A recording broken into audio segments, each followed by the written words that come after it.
Bene, iniziamo questo incontro che rientra nella 13ª edizione di Ascoltare, Leggere, Crescere, che da quest'anno si allarga, anzi si è allargato perché questo è il penultimo incontro del programma, andando a Gorizia, Pordenone, Trieste e Udine. Appuntamento oggi con un'informazione cattolica tra sviluppo sociale e culturale nell'epoca del neopopulismo. Al posto della signora Rudy Garlin abbiamo, povera, è stata ricoverata in ospedale l'altra settimana, abbiamo con noi il dottor Desmond O'Grady che la sostituisce. Assieme a lui abbiamo Don Giuseppe Costa, anche questo purtroppo ha dovuto fermarsi a Catania per intervento, Don Adriano Bianchi che è presidente della Federazione Italiana Settimanali Cattolici, il direttore di Avvenire dottor Marco Tarquinio e Silvia Guzzetti, giornalista da Londra. Don Alessio Mago presiederà questa tavola rotonda che noi ci auguriamo che possa dare qualche frutto per voi giornalisti che siete interessati più degli altri a questa informazione. Grazie.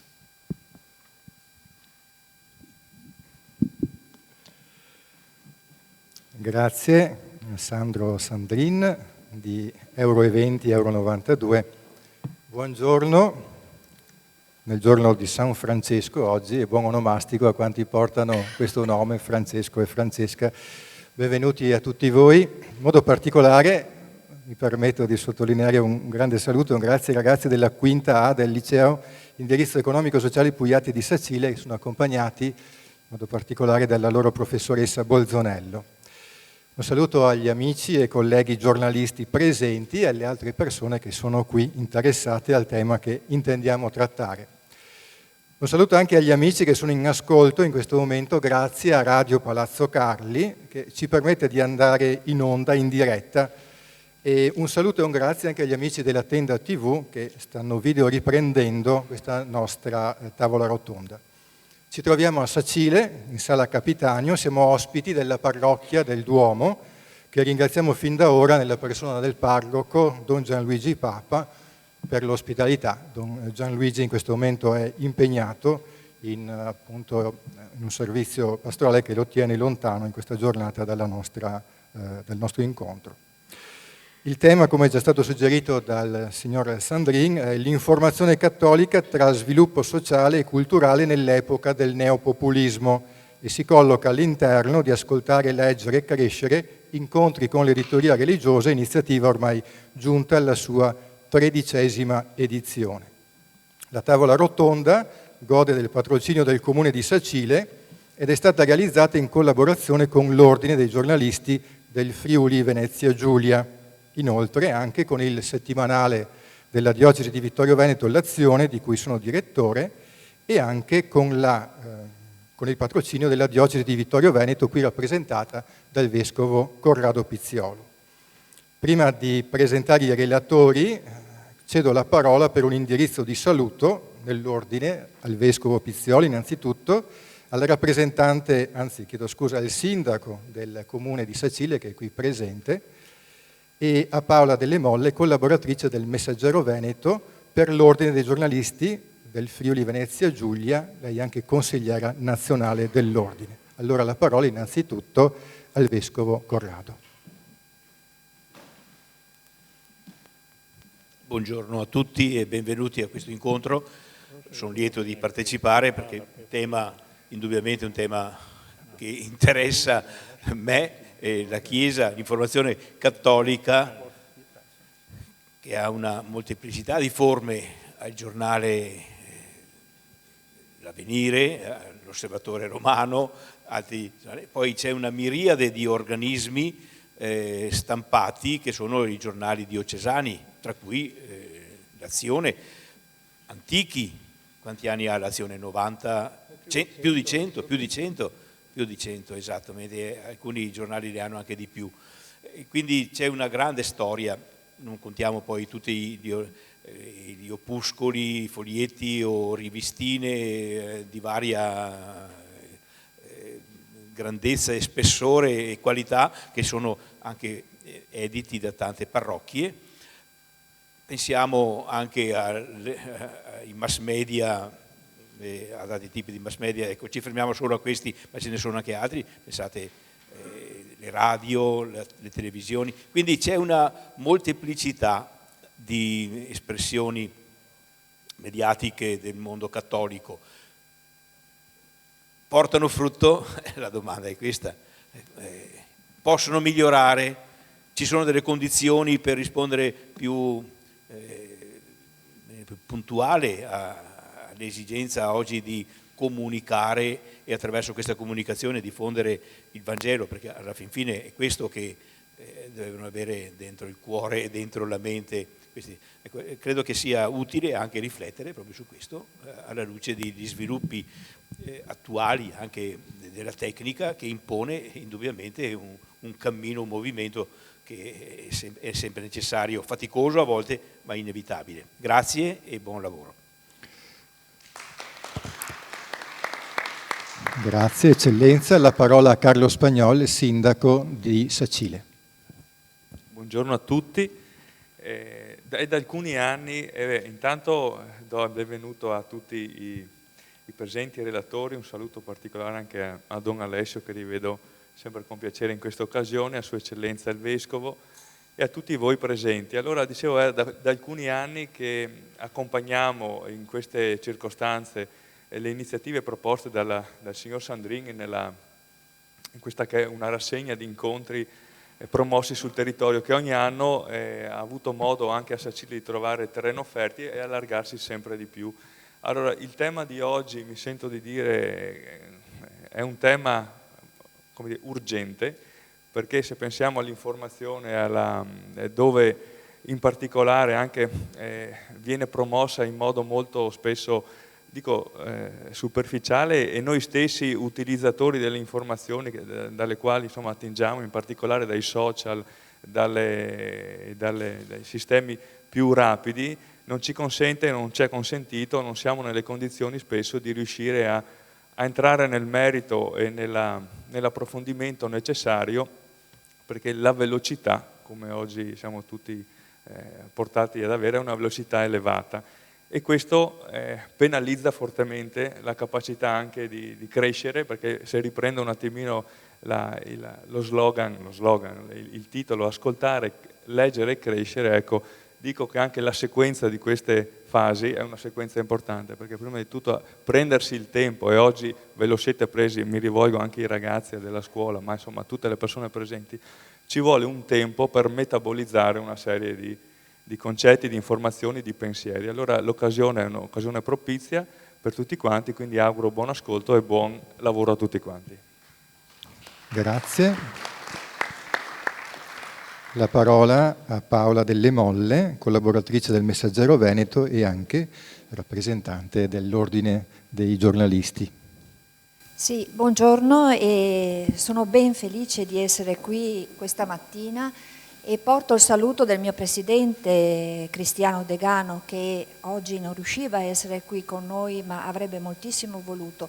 Io sono molto contenta e orgogliosa di essere qui tra le altre. Come dicevate, io da 2 anni faccio parte del Consiglio nazionale e volevo ricordare che questo incontro, e sono felice che ci siano anche molti giovani, e vale come un momento formativo. Io di questo ringrazio per questa occasione promotori, organizzatori di questa giornata, perché l'ordine ormai da tempo, da quando questo è obbligatorio, proprio per questa professione, organizza in tutta la regione diversi appuntamenti formativi che, proprio perché parlavamo proprio della velocità, parlava il signor Sindaco adesso, e della complessità dei tempi, è un momento fondamentale della professione dei giornalisti.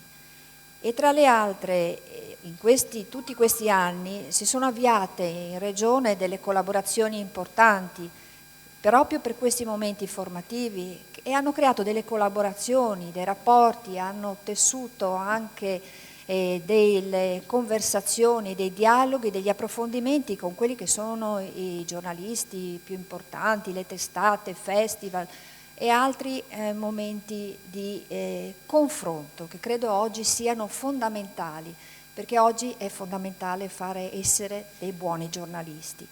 E per questo oggi io vi ringrazio di questa nuova occasione, vi ringrazio moltissimo e credo che sarà proprio un'occasione importante proprio in questa direzione, e soprattutto perché la professione, come sapete, del giornalista oggi risente della complessità dei tempi e non solo della velocità, e per questo io auguro a tutti i relatori, a tutti gli organizzatori, ai giovani e presenti buona giornata di lavoro. Grazie infinite.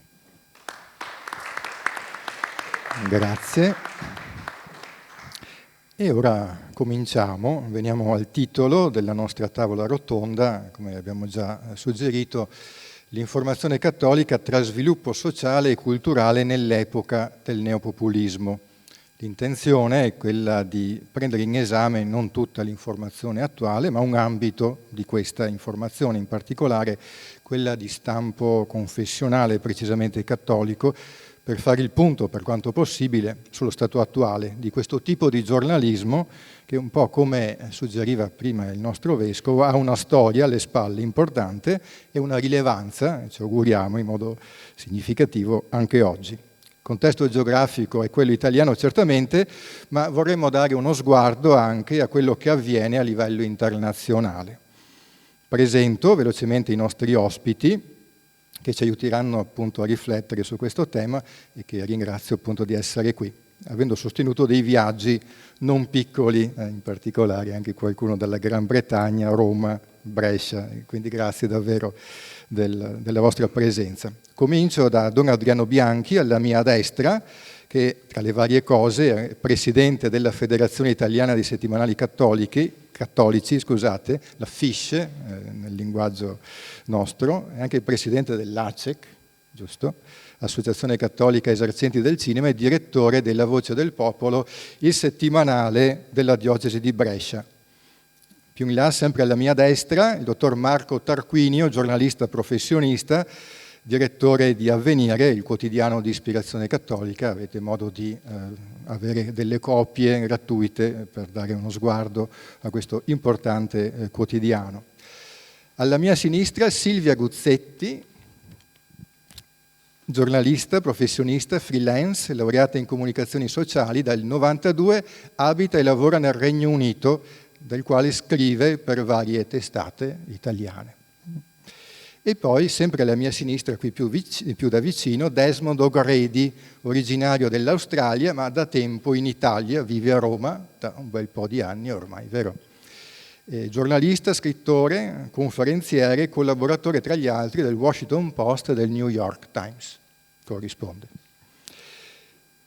Veniamo subito alla prima domanda. Pensavo di fare così, di avviare una condivisione a partire da una prima domanda che adesso pongo e che rivolgo in questa sequenza, prima Don Adriano Bianchi, poi Marco Tarquinio, Silvia e alla fine Desmond O'Grady, perché ci danno delle prospettive diverse, quella dei settimanali cattolici, di un quotidiano cattolico, e poi Silvia e Desmond ci aiuteranno un po' a dare uno sguardo un po' più ampio a livello internazionale sul ruolo della stampa cattolica. Ecco, allora la mia domanda, e lascio subito la parola ai relatori, dal suo punto di vista, come vede lo stato dell'informazione cattolica oggi, come si colloca in riferimento alle spinte neopopuliste attuali che attraversano la società e la cultura italiana, ma in realtà attraversano anche la società e la cultura europea e non solo europea. Ecco, è in grado questo tipo di l'informazione cattolica, di dare un impulso, uno sviluppo alla società e alla cultura attuale? Ecco, cedo innanzitutto la parola a Don Adriano Bianchi.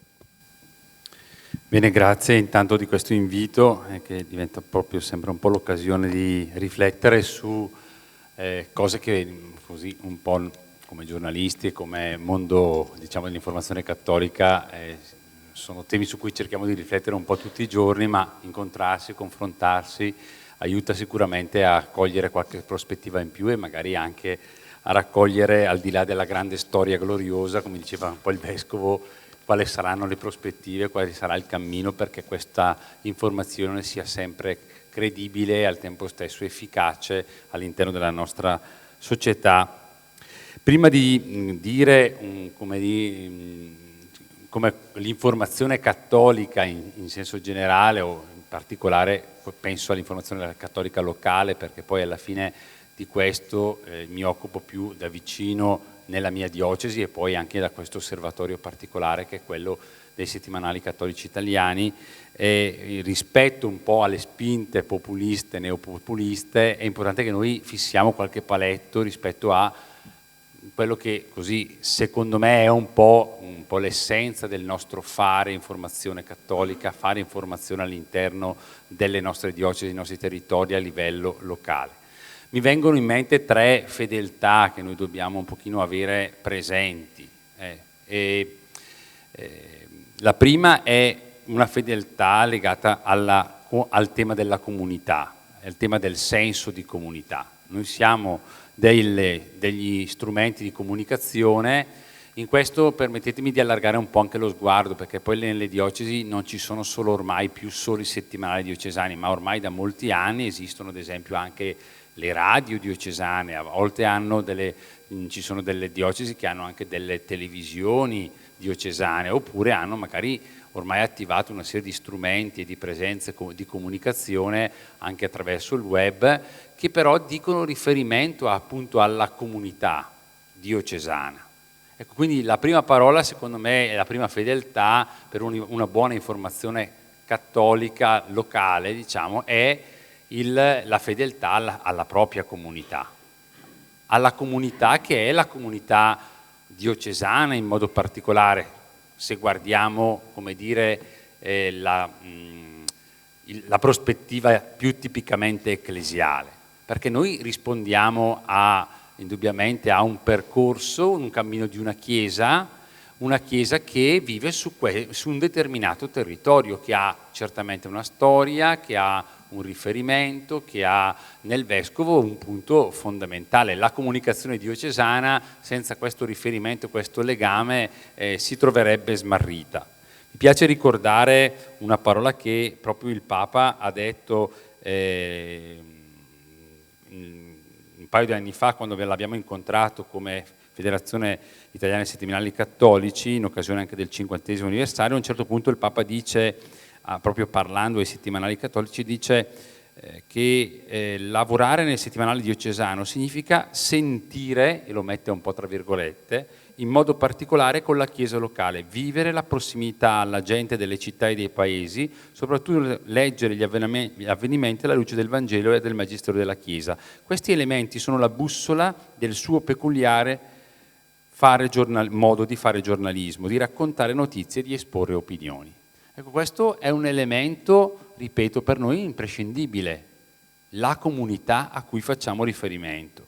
Ecco, fare riferimento alla comunità significa alimentare, ripeto sempre un po' per dirla nel senso ecclesiale, nel linguaggio ecclesiale, alimentare, far crescere, costruire, dare strumenti e modi per far crescere dentro una comunità la comunione. La comunione è una parola che piace tanto alla Chiesa, piace tanto ai vescovi, piace tanto al Concilio Vaticano II, che dice che la Chiesa è esperienza di comunione. E un giornale, una comunicazione diocesana, un settimanale diocesano contribuisce nel costruire comunione facendo quello che deve fare, cioè informando, mettendo in movimento tutta una serie di notizie che aiutano a sentirsi parte della comunità, sapere quello che c'è, che si vive dentro una comunità, dentro una diocesi, dentro un territorio. Il fatto di conoscere quello che fa un altro vicino a me, quello del paese vicino, della parrocchia vicina, dell'associazione diversa dalla mia, mi permette di magari non fare esattamente la stessa cosa, però di condividere un percorso. Se io conosco quello che nella mia comunità si fa, mi sento parte. Se io non so nulla di quello che accade dentro la mia comunità, rischio di estraniarmi e di non sentirmi parte. Questo per la Chiesa è importantissimo, se no la comunione rischia di essere una parola astratta. Noi abbiamo bisogno di rendere concreta questa cosa, conoscere, sapere quello che fanno gli altri, magari anche vedere, apprezzare, conoscere per apprezzare, per come dire, camminare insieme. Un'altra parola che piace tanto al Papa, che piace tanto ai Vescovi, è la parola sinodalità, che vuol dire camminare insieme. E allora, per camminare insieme, per dare concretezza a un cammino comune, ripeto, dobbiamo sentirci parte di una comunità e dobbiamo respirare l'esperienza della comunione. Allora, la comunicazione diocesana è a servizio di questo, deve essere fedele a questo, deve sentire, cioè il cuore di una comunicazione diocesana deve battere come batte quello della sua comunità. Guardate, questo è un linguaggio un pochino ecclesiale, ma se lo trasportiamo su un livello anche laico, vale nello stesso modo. Perché? Perché, ad esempio, nella storia dei settimanali cattolici, e della storia di moltissimi, ma è l'imprinting ancora dei settimanali cattolici italiani, non è di essere dei giornali, diciamo, come dire, di informazione ecclesiale o di informazione ecclesiastica, ma di essere giornali del territorio, cioè di essere dei giornali della comunità, intesa in senso anche più ampio. Se voi fate passare l'azione non trovate solo quello che ha fatto il Vescovo questa settimana, sarebbe molto riduttino. Ogni tanto io, quando parlo a quelli dei bollettini parrocchiali, dico sempre che i bollettini parrocchiali, che dovrebbero essere più dei giornali della comunità, a volte la parola bollettino mi sa tanto un po' del bollettino medico, a volte è il bollettino della salute del parroco. Se il parroco sta bene, allora abbiamo dei bollettini di un certo tipo, se non sta tanto bene ne abbiamo degli altri, perché spesso accade, soprattutto nei paesi e nelle parrocchie, che lo strumento notiziario parrocchiale è immagine e somiglianza del parroco, e in base alla sua salute e a come sta e a come decide, allora a quel punto lì non è più un giornale della comunità, diventa il bollettino del parroco, il bollettino che ti dice lo stato di salute del parroco più che della comunità. Ecco, questo non è fare giornalismo, informazione cattolica. Allora, in senso laico, dicevo, i nostri giornali, la storia dei giornali dei settimanali cattolici è la storia dei giornali del territorio. Allora, la parola, se vogliamo tradurla in un altro termine, la parola comunità vale tanto, anche ha un grande significato anche per il contesto civile oggi. Essere delle comunità, lavorare sulla, magari non la comunione, sulla coesione sociale, lavorare perché nella comunità anche qui ognuno si senta parte. Ecco, questa è una fedeltà che noi traduciamo anche poi nel fare notizia, nel scrivere notizie, nel diffondere e costruire il racconto di un territorio e di una comunità. La seconda fedeltà è la fedeltà al Vangelo.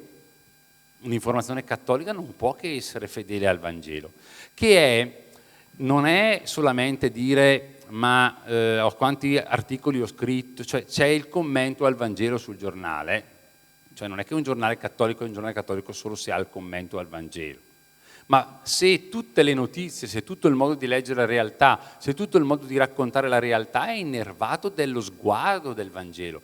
Nel messaggio del Papa, mi pare di 2 anni fa, che era un po' sul tema delle fake news e del giornalismo di pace, c'è un'immagine bella che il Papa dice che bisogna indossare gli occhiali, cioè il tema non è tanto scrivere del Vangelo, ma indossare gli occhiali del Vangelo per reggere la realtà e per poterla raccontare. Perché se io indosso gli occhiali del Vangelo mi accorgo di cose di cui gli altri non si accorgono. Proprio in questi pochi giorni fa il Papa ha incontrato per il 60° i giornalisti del Luxi, ha ridetto sostanzialmente queste cose. Quando lui dice diamo voce a chi non ha voce, riempiamo di significato le parole, non usiamo le parole in senso vuoto, non dimentichiamo come dire, restiamo di essere umani, di mettere al centro. Allora vuol dire che uno indossa gli occhiali del Vangelo. Il giornalista cattolico, l'informazione cattolica indossa gli occhiali del Vangelo. E questo gli permette, ripeto, a volte di mettere in luce delle cose che gli altri non vedono o che decidono di non mettere in luce, ma per altri motivi, perché ci sono logiche diverse, ma la logica dell'informazione cattolica e la logica del Vangelo. Questa è una seconda fedeltà importante. E allora qui, se volete, si incrocia tutto il tema della verità, di quello che il Papa dice, no? Che è un giornalismo, quando parla di un giornalismo di pace, vuol dire che ritorna un po' a dire quanto l'informazione, quanto un giornale, quanto una comunicazione aiuta a costruire una comunità dove la pace non è solo un valore effimero o proclamato, ma è la costruzione di rapporti umani, di rapporti di condivisione, di cammini comuni, di coesione, di percorsi che aiutano le persone a vivere e ad essere accolte nella loro dignità. Una terza fedeltà è quella secondo me, quella della professionalità, del mestiere. Un'informazione, ecco, quando noi parliamo di efficacia e a volte l'impressione, lo dico un po' anche nel mondo nostro, soprattutto i settimanali cattolici d'Italia sono ancora un numero importante, sono 180, non sono pochi, più o meno sono circa 800.000 copie che girano di questi settimanali. Non è, come dire, una forza da poco. Qualche anno fa la Fische aveva fatto questo manifesto con questo slogan, la nostra forza. La nostra forza sono la presenza di tutti questi giornali su tanti territori, eccetera. Però c'è un percorso anche di professionalità e di professionalizzazione. Certo, magari in alcune zone i nostri giornali sono fatti anche un po' da volontari, che sono anche, come dire, persone molto generose, che cercano di fare indubbiamente il loro meglio. Non è detto che il volontariato non possa essere professionale, però e qui c'è la sfida della formazione, che è una sfida comunque continua. Noi dobbiamo, come dire, restare perennemente in formazione, anche perché le sfide oggi dell'informazione, dei cambiamenti dell'informazione sono continui. Come facciamo ad essere efficaci se non assumiamo oggi, ad esempio, la sfida della multimedialità all'interno del nostro lavoro di comunicazione diocesana, che è fatta di giornali, di radio, di web, di social, di tutte queste cose. Se stiamo fermi, se non ci formiamo, se non intercettiamo il cambiamento anche della professione, rischiamo di essere tagliati fuori. Andiamo avanti a fare dei lodevoli, come dire, strumenti che hanno un passato glorioso, ma che non intercettano più la realtà. La professionalità, che è fatta di formazione indubbiamente non solo anche tecnologica, ma anche indubbiamente anche deontologica, e in questi anni l'Ordine dei giornalisti ha fatto, attraverso i percorsi che propone, un lavoro immane come dire, sulla professione, anche solo dicendo la formazione è una necessità, è una priorità, è una come dire, non può essere tralasciata. Ecco, essere fedeli alla professione, al mestiere, significa accettare continuamente la dimensione della sfida della formazione e anche comprendere che lo facciamo in maniera peculiare, come settimanali diocesani, come giornalismo locale. Il Papa, sempre in un altro messaggio delle comunicazioni sociali, gli ultimi li ha dedicati quasi tutti al tema del giornalismo. Quello dello scorso anno era sul tema della comunità, quello di 2 anni fa era sul tema proprio delle fake news del giornalismo di pace, quello annunciato di quest'anno è sulla memoria, sulla vita che si fa storia. Dice in uno di questi messaggi ancora che informare è formare, cioè fare una buona informazione significa formare. Certo, non può essere il racconto che va e che si perde nel vuoto. Una buona informazione costruisce la storia, è capace di restituire la memoria e che la memoria fa crescere la comunità. Concludo dicendo, se queste sono le 3 fedeltà, capite come qualche segnale di quello che noi diciamo essere il neopopulismo alla fine come dire, confligge come un virus a cui bisogna mettere un po' dei vaccini. Queste fedeltà possono essere dei buoni vaccini a vincere una una, come dire, ostensione del tema della comunità quando non è più un tema di comunità, ma quando è l'egoismo o lo spirito identitario proclamato per escludere altri, quando si tratta di, come dire, avere un'aggressività, ad esempio anche nel linguaggio, nel modo di raccontare le cose, nel modo di come dire, di cercare di rappresentare la realtà. Questi sono segnali che vengono da un racconto della realtà e da un'immagine della realtà che nella parola neopopulismo trovano tutta una serie di spinte che sono sotto i nostri occhi. Un giornalismo, un'informazione cattolica in qualche maniera non può che cercare di introdurre appunto delle correzioni dei vaccini perché non si perdano i valori fondamentali, quello della comunità, quello della dignità della persona alla luce del Vangelo, quello di una informazione che sia veramente capace di formare le persone, le comunità e il modo in cui noi costruiamo la realtà. Però ecco, su questo poi dopo torneremo comunque ancora, però per dire come anche a livello locale noi ci muoviamo, penso che tenere presente queste tre fedeltà sia importante per il cammino di ciascuno. Grazie. Grazie, Don Adriano.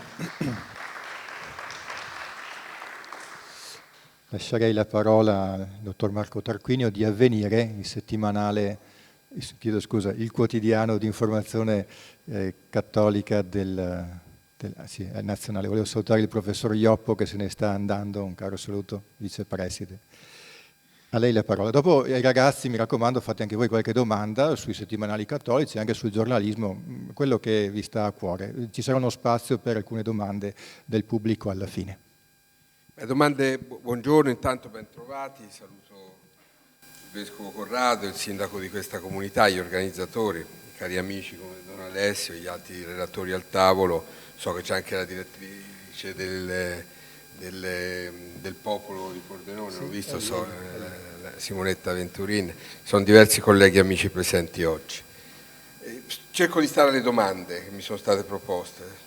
Come vedo lo stato dell'informazione cattolica oggi e come questa si colloca in riferimento alle spinte neopopuliste attuali che attraversano la società italiana. Intanto conoscete Avvenire probabilmente, ma comunque lo ricordo, qual è lo stato dell'informazione cattolica. Se devo dirlo dal punto di vista del quotidiano nazionale di ispirazione cattolica, dovrei dire che è uno stato buono, perché Avvenire oggi è il quarto quotidiano italiano, cartaceo, il quinto nell'aggregato cartaceo digitale, siamo uno dei 4 giornali sopra le 100.000 copie nel nostro paese, siamo un giornale che ha un ruolo e un peso nel dibattito pubblico forte, lo vedete anche dal giornale che avete tra le mani, oggi abbiamo uno scoop assoluto su un fronte delicatissimo che è quello delle questioni euro-mediterranee, su una vicenda che riguarda le relazioni tra l'Europa, l'Italia e i signori della guerra libici. Siamo un giornale in buona salute dal punto di vista giornalistico, dentro una vicenda editoriale che è quella italiana molto complicata. Siamo anche un giornale simbolo di un rapporto tra il potere e l'informazione, siamo uno dei giornali nel mirino di una politica che ha deciso di regolare i conti con la stampa scomoda e che ha deciso di prosciugare il fondo per il pluralismo. Nel giro di 3 anni sparirà completamente. È un presidio in questo Paese per l'informazione differente, biodifferente, come piace dire a me. Sostiene la stampa del territorio, per 3 anni potranno respirare, ma poi finirà tutto, se le cose dovessero restare come sono. La stampa delle minoranze, la stampa che si costituisce con forme diverse. Noi siamo un giornale a statuto no profit, altri sono giornali fatti in cooperativa, di giornalisti, di tipografi, di lettori. E che ci sia questo tipo di attacco è una cosa grave, che accade in questo momento non a caso, siamo in un momento di riorganizzazione di tutto il sistema dell'informazione, sempre di meno controllano sempre di più, sono sempre meno quelli che controllano tutti i canali informativi. Accade a livello planetario, accade anche nel nostro paese, dove si stanno organizzando grandi cordate che riuniscono diverse testate regionali e nazionali, e questo è un valore per un verso, ma è anche una semplificazione insidiosa. Guarda caso la politica di fronte a questi fenomeni ha trovato per ora una risposta che è quella di ridurre ancora il tasso di pluralismo nel nostro paese, mettendo in crisi potenzialmente giornali che stanno svolgendo il loro ruolo e che hanno un'organizzazione diversa, appunto mutualistica, scelgono la forma non profit, scelgono i rapporti forti con i territori. Questo è qualcosa che dice a che punto siamo. E questo accade mentre c'è l'evoluzione che sta portando i giornali sempre di più a misurarsi con una nuova modalità di comunicazione, di circolazione delle notizie che passa attraverso i nuovi canali digitali. Per cui tutti voi, tutti noi, i colleghi giornalisti lo sanno meglio di me, gli altri sono tutti fruitori di notizie e in qualche modo protagonisti, perché lo stigma di questo nuovo tempo è che tutti partecipiamo al dibattito e alle notizie, mettendole in circolazione attraverso i social network dei quali disponiamo. I canali digitali, i blog, per chi li ha, no, per chi li frequenta, sapete che cosa accade, no? Ci sono tante prime pagine, non ci sono più solo le prime pagine dei giornali e i titoli di testata dei radiogiornali e dei telegiornali. Siamo circondati dalle notizie, ma quante di queste notizie sono attendibili? Quanto sono notizie col bollino di qualità? Quante sono notizie che alimentano la consapevolezza di quello che stiamo vivendo da un punto di vista sociale, da un punto di vista economico, da un punto di vista politico, da un punto di vista religioso, in maniera corretta, affidabile, quindi aumentando il nostro tasso di informazione reale, e quante invece mettono in circolazione un'acqua che non è limpida, che è fangosa, che addirittura è velenosa, che distorce il nostro sguardo, ci fa strabuzzare gli occhi, ci fa arrabbiare magari per cose che non esistono e non ci fa vedere cose per le quali dovremmo arrabbiarci, perché si perdono in questa nebbia. Questa è la sfida che abbiamo davanti, riguarda i giornali di ispirazione dichiarata, come il mio, che è un giornale di ispirazione cattolica, l'ha già detto bene Don Adriano Bianchi, io non ci torno sopra. Noi non siamo un giornale cattolico perché parliamo solo di Chiesa, e non siamo un giornale di ispirazione cattolica perché abbiamo un occhio concentrato solamente sul nostro ombelico. È uno sguardo che esercitiamo sul mondo e sulle questioni del mondo e delle comunità alle quali ci riferiamo. Siamo un giornale nazionale che ha un'attenzione ai territori, perché la stampa cattolica ha sempre questa capacità di stare legata con le radici dentro la terra dalla quale germina, come tante altre iniziative umane, ma ha uno sguardo largo sul mondo. Siamo un giornale con una grande sezione di politica internazionale, una sezione culturale molto vivace, con una cronaca italiana interpretata non solo lungo le dorsali della cronaca nera, ma anche quella che viene chiamata cronaca bianca, il sociale, come piace dire a me, tutti quelli che fanno la cosa giusta ogni giorno nella vita delle nostre comunità e fanno sì che il nostro paese vada avanti. Altrimenti quante volte ci verrebbe da dire che se il mondo e l'Italia fossero come le prime pagine dei giornali sarebbe già finito tutto da un pezzo. Se non finisce, perché in realtà questo è un paese pieno di gente per bene, che fa tante cose utili e buone per sé e per gli altri, e l'Europa è così e il mondo è così, nonostante guerre, ingiustizie, problemi. Bisogna saper vedere l'una e l'altra parte delle cose. E questo fa parte di un'informazione seria al servizio della consapevolezza della gente. Passo da questa dorsale per arrivare al punto del neopopulismo, perché molte delle spinte polemiche e violente dal punto di vista del dibattito che animano questa stagione del nostro vivere civile, o a tratti abbiamo il sospetto incivile, sono legate a un tipo di informazione che rende isterico anche il dibattito tra di noi, perché abbiamo a disposizione notizie, un modo di raccontare le cose che radicalizza tutto in una maniera anche aspra e molto violenta. Radicalizzare le cose può essere utile, perché bisogna saper riconoscere il bene dal male. Io dico sempre che bisogna essere equilibrati nel dare l'informazione, ma non si può essere equidistanti nel giudizio. Quando c'è una cosa sbagliata è sbagliata, quando è giusta, non ci si può nascondere davanti a questo, sapendo che poi sono molte sfumature, ma ci sono fatti sui quali non ci si può esimere dall'avere uno sguardo diretto e una parola limpida rispetto a quello che accade. Se uno commette una violenza nei confronti di una donna, quello è un male, Non ci si può arrampicare sugli specchi e dire, per esempio, faccio un esempio di giudizio dato, che la donna ha provocato. Perché qualunque cosa sia accaduta, chi ha commesso violenza ha commesso violenza. E non ci sono attenuanti rispetto a questo. Se uno disprezza il povero e lo maltratta, non ci sono attenuanti, né davanti a Dio per chi crede, né davanti agli uomini. Se uno mistifica una realtà e racconta ai propri concittadini una storia in atto che non è la storia vera, in quel momento sta commettendo un reato di violenza sull'intelligenza dei propri interlocutori. Se si tratta di un politico, di un uomo di potere economico, no? Perché siamo anche nel tempo, come si dice, amici miei, della disintermediazione, no? Pensiamo che ormai tutti i potenti debbano avere un rapporto diretto con gli stakeholders, con quelli che gli stanno davanti, con gli interlocutori, senza passare attraverso mediazioni professionali, verifiche da parte di persone che verificano la fondatezza delle notizie che vengono messe in circolazione. I risultati li abbiamo sotto gli occhi di tutti. Si accendono dei fuochi drammatici nel dibattito pubblico e si compiono atti drammatici anche a volte nelle nostre stesse società europee nei confronti degli altri, le violenze crescenti a sfondo razziale, a sfondo etnico-religioso, di incomprensione.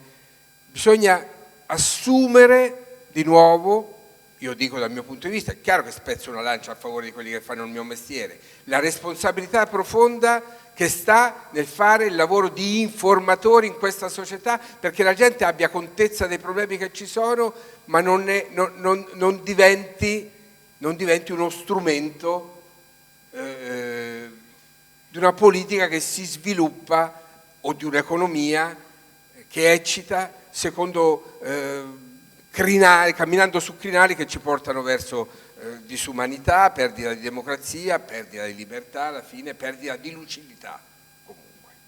Questa è la sfida che ci sta davanti. Da cattolico la sento molto forte, ma la sento da professionista. Faccio questo mestiere ormai da 38 anni e non sono pochi, ho cominciato molto giovane, ho attraversato diverse rivoluzioni, soprattutto quella del passaggio dal caldo al freddo, nel fare i giornali, quando i giornali venivano battuti col piombo e le tipografie erano dei mastodonti che occupavano tanti uomini che lavoravano per una stessa causa in diverso modo, quelli che raccoglievano notizie e quelli che rendevano possibile fare il giornale. Siamo in una fase oggi nel quale le notizie si stanno smaterializzando, come dicevo prima, qua sembra. Il processo produttivo si sta portando fuori addirittura dagli esseri umani.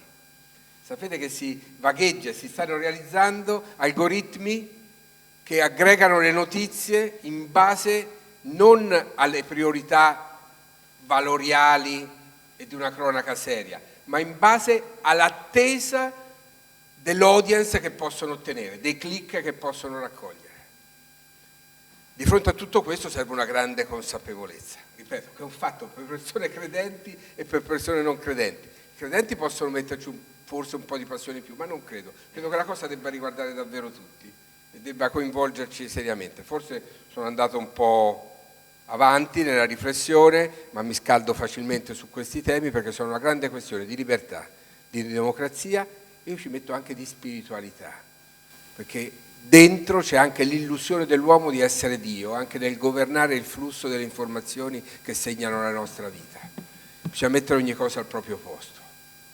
Noi che facciamo questo mestiere siamo persone preziose e possiamo essere utili nella nostra società, se abbiamo la consapevolezza del rischio che corriamo di essere strumentalizzati e addirittura espulsi alla fine del processo dal lavoro che stiamo facendo.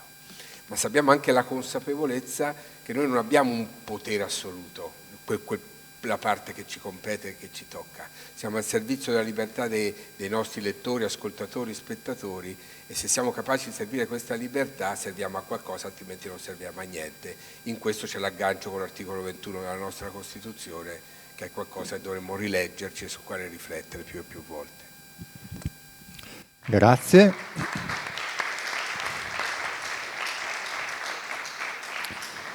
Bianchi e Tarquinio ci hanno aiutato a comprendere quella che è la situazione della stampa cattolica in Italia. Ora lascio la parola, sì, anche nel contesto internazionale, e affido la parola a Silvia Guzzi, Guzzetti, chiedo scusa, che ci aiuta a comprendere invece la prospettiva, il contesto inglese.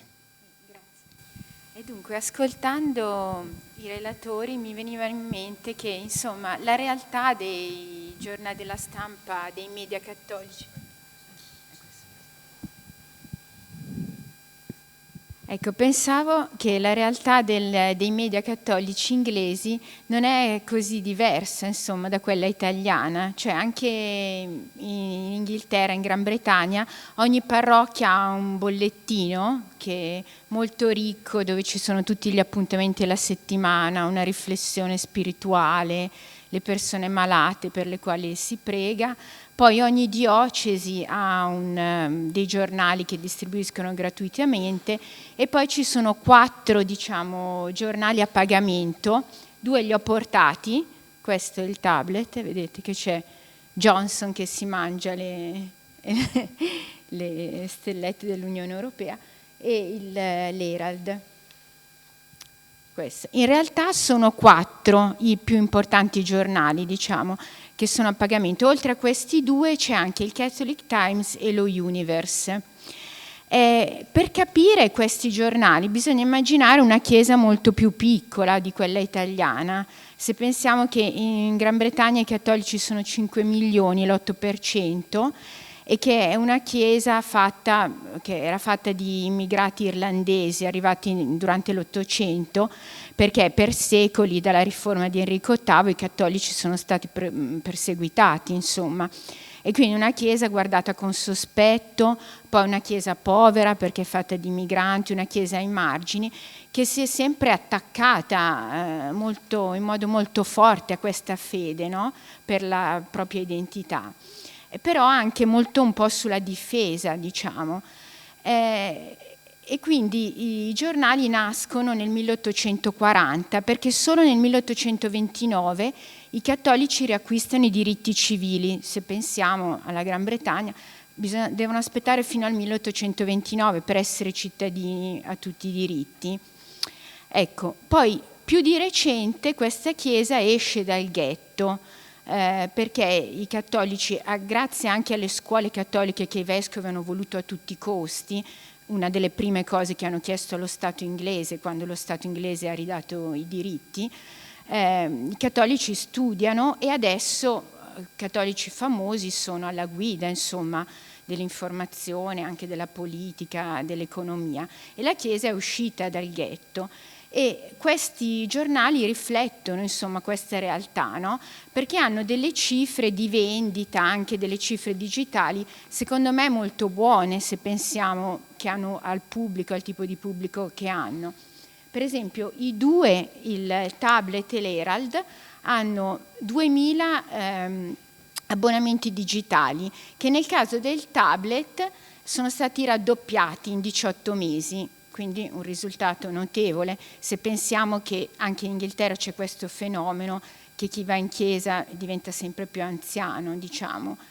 E a questo l'Herald non dà la cifra degli abbonamenti, ma parla di 15.000 copie vendute ogni settimana. Il tablet 12.000 abbonamenti.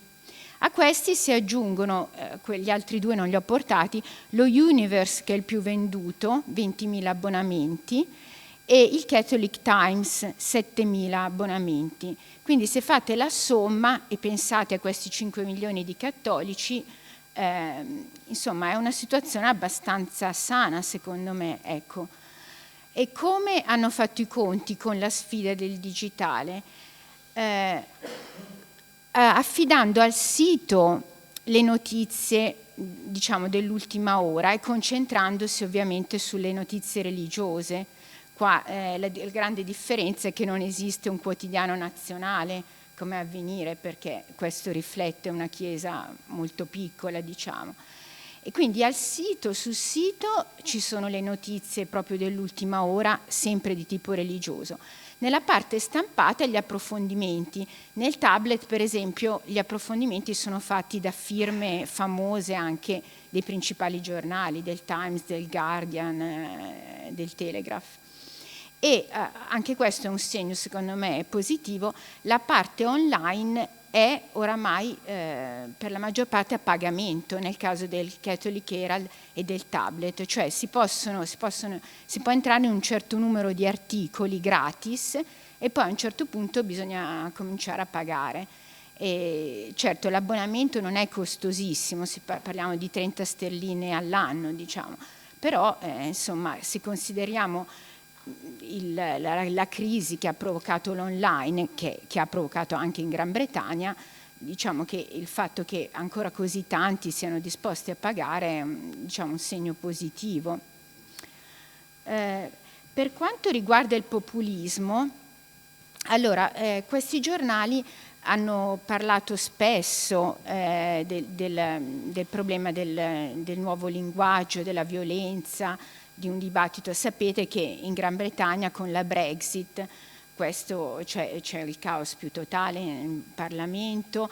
Anche di recente i vescovi anglicani hanno fatto delle dichiarazioni dicendo che il linguaggio politico è diventato oramai inaccettabile, è un linguaggio troppo violento, e lo stesso primate cattolico che guida la Chiesa Cattolica proprio su uno dei programmi della radio più seguiti della BBC, Sunday, domenica scorsa, un programma che va in onda alle 7:20, ha usato delle parole durissime per i leader politici. E è significativo se tenete conto che di solito i leader religiosi, anche quello cattolico, anglicani, non intervengono nel dibattito politico. Però in questa occasione il cardinale ha detto che oramai il linguaggio politico di Westminster è inaccettabile, è troppo violento, è rischioso, ed è stato così negli ultimi 10 anni, quindi ha denunciato un fenomeno insomma grave. Ecco, per quanto riguarda il populismo devo dire che il tablet ha una serie di articoli che approfondisce l'argomento, e per esempio il direttore in alcuni editoriali ha criticato i leader inglesi dicendo che non hanno seguito il bene comune. Cameron ha fatto l'interesse del suo partito, no? È andato al referendum perché era spaventato dei voti che gli portavano via UKIP, e dal referendum è venuto, diciamo, la confusione che c'è adesso. E così anche Theresa May non ha saputo servire il bene comune, no? Trovare un accordo tra i diversi partiti che potesse far approvare questo accordo che aveva trovato con l'Unione Europea. E quindi in nome del bene comune il direttore ha criticato anche Corbyn, leader dell'opposizione, che pensa solo, diciamo, alle fortune del suo partito. Ecco. Quindi il tablet ha un approccio più equilibrato di approfondimento che esamina i diversi aspetti dei problemi. Invece il Catholic Herald, che è un giornale diciamo piuttosto conservatore e che si concentra soltanto su notizie religiose, a differenza del tablet, ha avuto questo approccio un po' particolare. Leggevo anche un articolo pubblicato da poco, sostenendo che il nazionalismo, il populismo è stato molto critico dell'Unione Europea, dicendo che l'Unione Europea oramai è un progetto di elite neoliberista che punta solo all'aspetto economico e dimentica, diciamo, le emozioni e gli aspetti ideali della persona, e invece il populismo e il nazionalismo rispondono, ecco, a questo bisogno. E quindi è un approccio, ecco, un po' diverso. Sì, mi sembra di aver detto tutto. E poi se volete, diciamo, venire a vederli o dare un'occhiata, ecco, ne ho portato qualche copia. Grazie.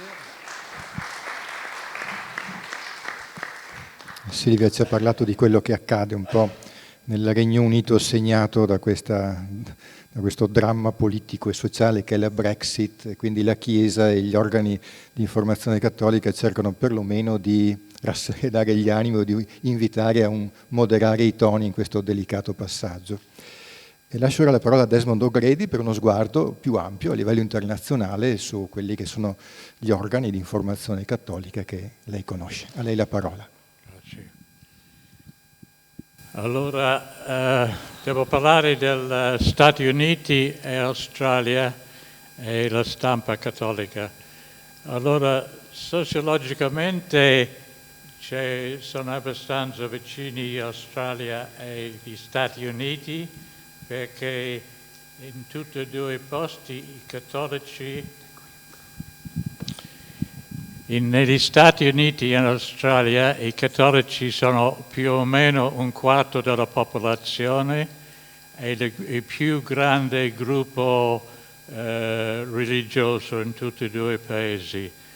Una differenza è che per gli Stati Uniti era una grande novità quando un cattolico, John Kennedy, era eletto presidente, mentre in Australia siamo abituati a primi ministri cattolici dagli anni 1930 almeno. Per la stampa cattolica negli Stati Uniti c'era un quotidiano cattolico chiamato Our Sunday Visitor che qualche decennio di anni fa vantava una circolazione di un settimanale di più di 1 milione. Non so se si può credere a quelle cifre, però adesso a quel tempo aveva più o meno 500 impiegati, però non è soltanto un giornale, pubblicava libri, pubblicava buste per le offerte, era un grande business cattolico che continua adesso, credo, con una circolazione di qualche centinaia di mila lettori. Il settimanale, diciamo, progressista cattolica National Catholic Reporter ha una circolazione intorno, credo, alla 35.000. Una volta aveva più di doppio quella cifra, ma mantiene un corrispondente a Roma. Poi ci sono i settimanali più, diciamo, politico-culturali come Commonweal e America, che credo che Commonwealth ha una circolazione di più intorno alle 22.000, che non è tanto se consideri che l'America ha più o meno 300 milioni di abitanti, di cui un quarto sono cattolici. Allora sono cifre piuttosto modeste. Allora in Australia ci sono, ogni archdiocesi c'ha di solito ha un settimanale sul carta e anche servizi online, però ci sono anche due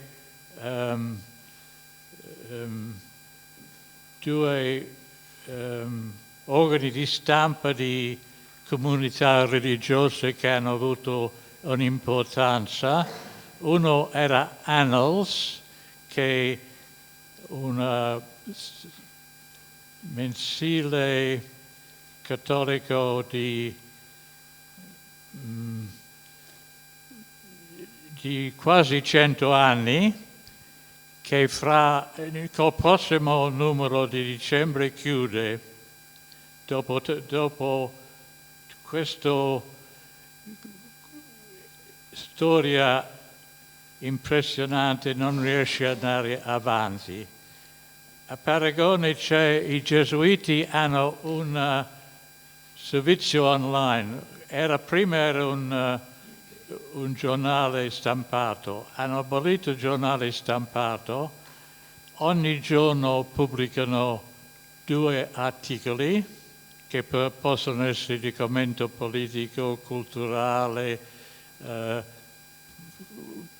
ricordi personali, lamentele sul sulla società da cattolici e non cattolici, e quello ha avuto un bel successo. Si chiama Eureka Street, e forse lo possono vedere, se gli interessano, possono vederlo col Google. Allora, sembra indicare che il futuro di questo tipo di pubblicazione è online più che sulla carta. Però ci sono certi limiti alle pubblicazioni digitali, secondo me, e sono connessi e questi limiti di cui parlo sono spesso adoperati per diffondere un populismo usando quel termine ambiguo nel senso negativo. Allora, prima cosa, che incoraggio un'ossessione col momento presente, che ti stringe sempre di più in una specie di gabbia, e c'è soltanto il presente, non c'è il passato e forse non c'è il futuro. Poi tendono a rendere le cose complesse molto semplici, che non risolve i problemi, dà soluzioni illusorie. Poi la terza cosa è la velocità.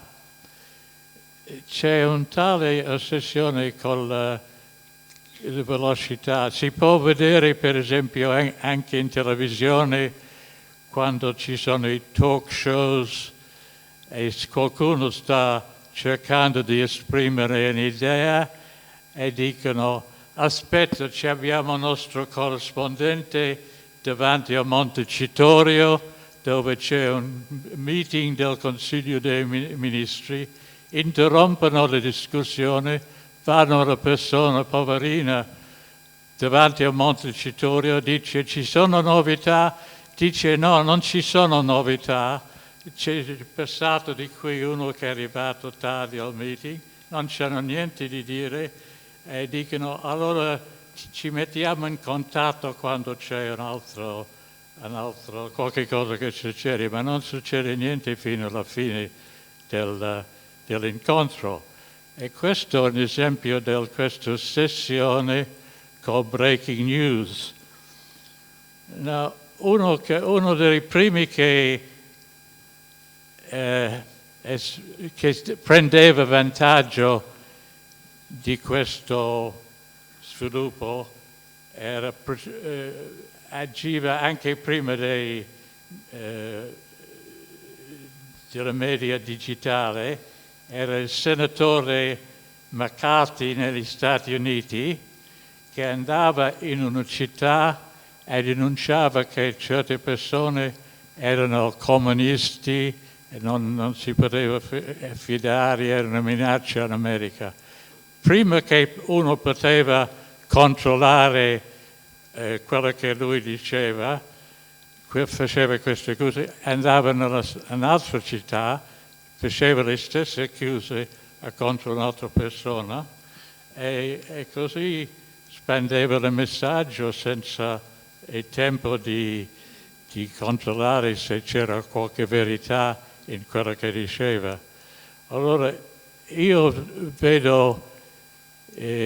non vedo tutto negativi nei media digitali, però penso che si deve essere molto cauto sull'effetto che hanno sulla società. Grazie. Anche per questa lettura appunto dei mezzi digitali, i ragazzi li usano tantissimo, ha suggerito dei criteri con cui essere anche un po' critici, no? Guardarli criticamente questi strumenti. Passerei alla domanda successiva, questa volta lascio libero il dibattito, nel senso chi desidera dei 4 relatori intervenire. Proporrei questa domanda relativamente proprio all'editoria di stampo cattolico, religioso, che lo suggeriva Desmond O'Grady poco fa, è segnata però anche da situazioni un po' di crisi, di difficoltà, lo suggeriva prima anche il dottor Tarquinio.